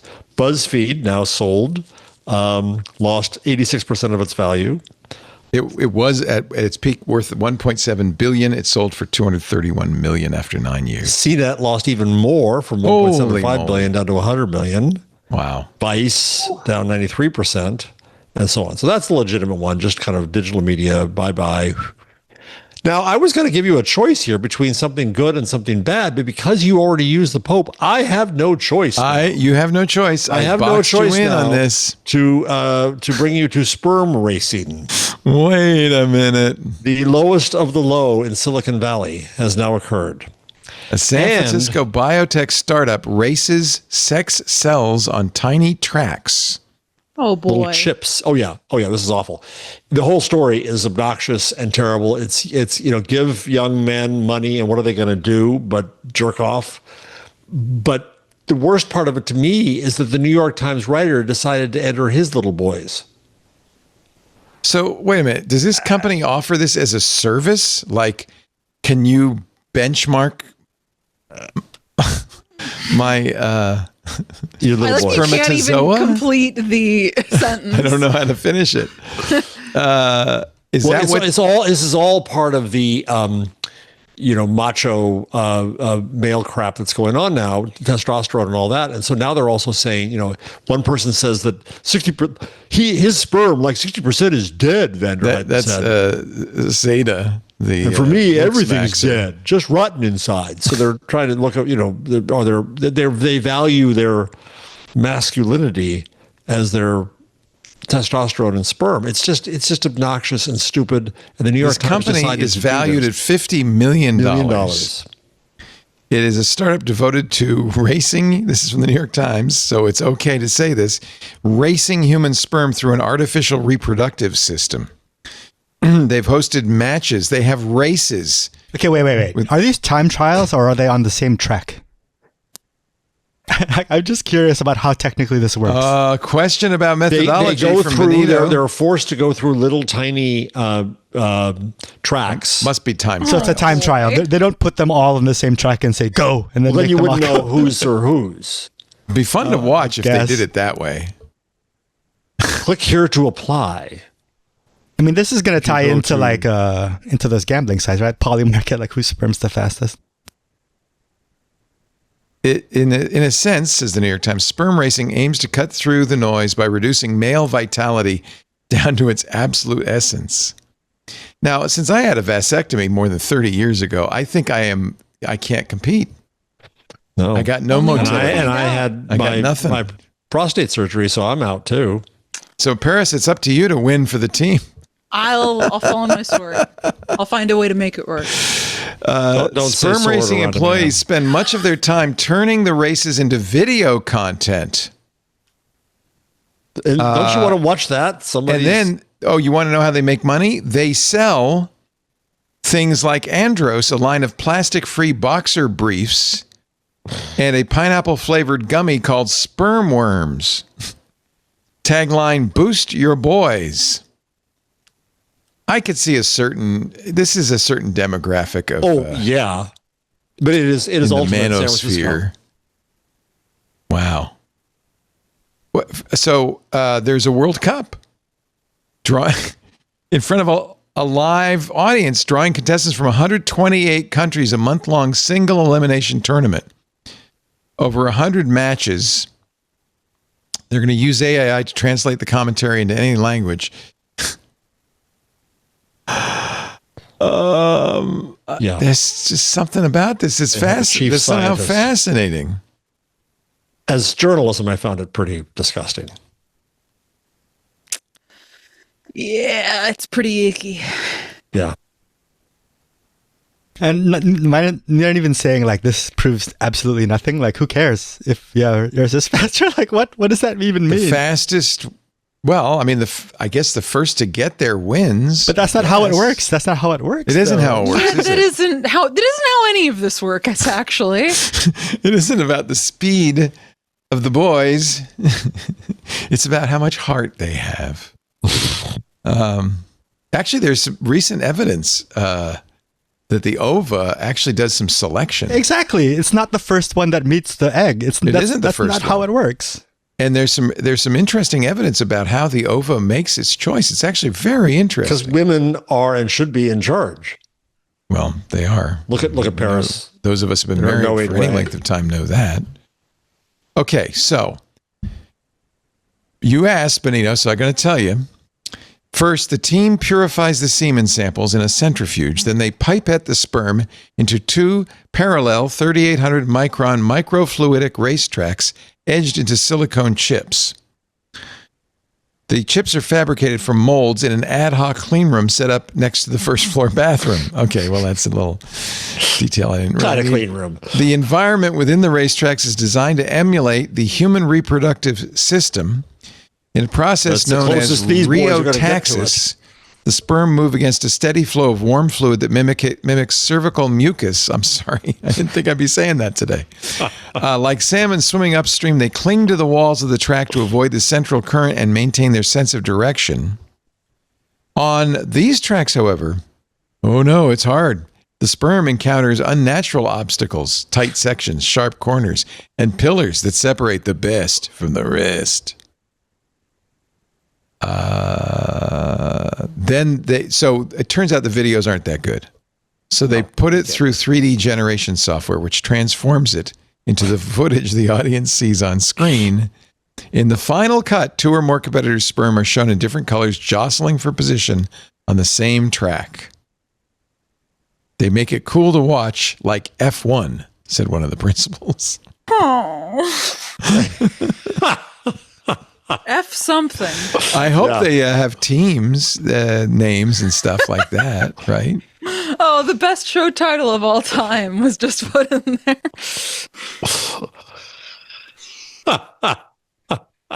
Yeah. Yeah, probably shouldn't use that as a show title. I don't think anybody would download the show. Pretty funny, though. I agree. Well, you know, it's exciting to see it, folks. As the channels opened and the sperm flooded the chamber, Cataldi resumed his role as an announcer. He took an early lead with a single sperm, R1, darting ahead. "I'm cooking him," he said, but soon my L1 and L2 racers were pulling up alongside his. "My guy is completely lost," he shouted at the screen. As my first sperm crossed the finish line, his was still stuck at the halfway mark. The whole thing lasted just 16 seconds. Yeah. It was a blowout. This is the New York Times reporter, by the way. Yeah. "I got sperm mogged," he said. Oh, man.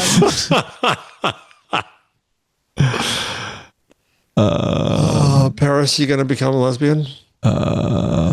Who wants to get near a man? Who wants to get anywhere near a man? This is such a guy thing. This is it's exactly what you think guys 17-year-old guy thing with too much money. They say actually 18 is 40. It's actually the entire history of the male experiment has been leading up to a guy saying the word sperm mogged on a podcast. This is where we've been heading all along. It's Intelligent Machines After Dark, a saucier podcast. Smart talk, bold ideas, late nights, bright minds. I like it. It's a good idea. And by the way, wouldn't you be proud to be an investor? Joe Lonsdale has invested in this. Well, you can never go wrong underestimating the gullibility of the American people. That's true. In the words of P.T. Barnum, never give a sucker an even break. Don't say sucker. Ladies and gentlemen, on that sordid note, we must wrap the show with apologies to Paris Martineau and anybody listening today. Sorry, Paris. Paris Martineau is at Consumer Reports. This is one not to play for your coworkers. Correct.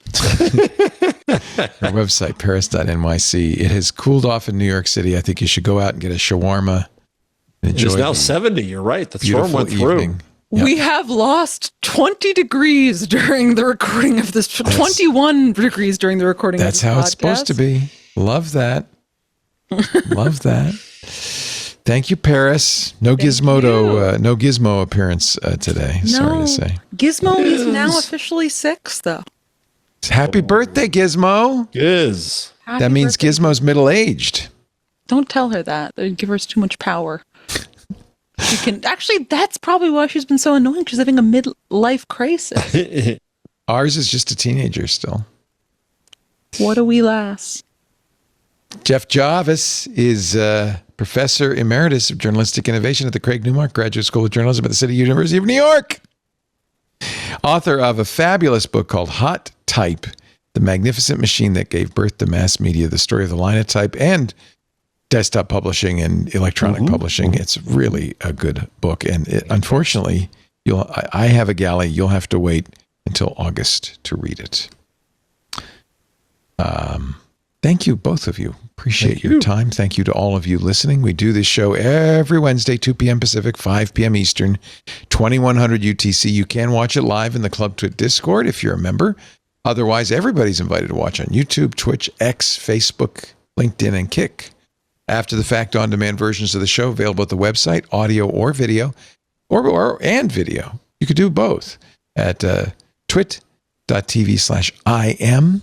There's a YouTube channel dedicated to the video. Great way to share clips. And of course, best way to do it is subscribe in your favorite podcast client. If you are a club member, new benefit, and you use your club feed, which is the ad-free feed that we send you when you join the club, you will get chapter markers listening in a compatible player. We recommend, I think, Pocket Casts. So you can skip right to the sperm racing? You could skip right to the sperm racing. You could just play it over and over again if you'd like. But that is a benefit for club members. And somebody said, well, that's not fair. It's not, we're not trying to make you join the club, although I wish I could. It is because people who have ad-supported versions, many of our shows have direct ad insertion after the fact, and different people get different ads of different lengths. So there's no way we can do the chapter markers because we don't know the timing. There are no time codes in the show. Yeah, I thought that was kind of interesting. So it's we could do chapter markers, but they would rapidly become inaccurate. The only way to do them accurately is in an ad-free version. So that's why it is just for you club members. But it is a good benefit. Thanks, everybody. Have a wonderful evening. I can't believe we got to wait a whole week before the next Intelligent Machines, but do be here for that. We'll see you then. Bye-bye. Hey, everybody.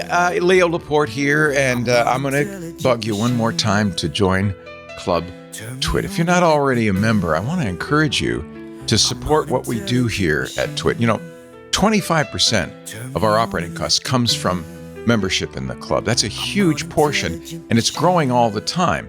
That means we can do more. We can have more fun. You get a lot of benefits, ad-free versions of all the shows. You get access to the Club Twit Discord and special programming like the keynotes from Apple and Google and Microsoft and others that we don't stream otherwise in public. Please join the club. If you haven't done it yet, we'd love to have you. Find out more at twit.tv/clubtwit. And thank you so much. I'm not a human being, not into this animal scene. I'm an intelligent machine.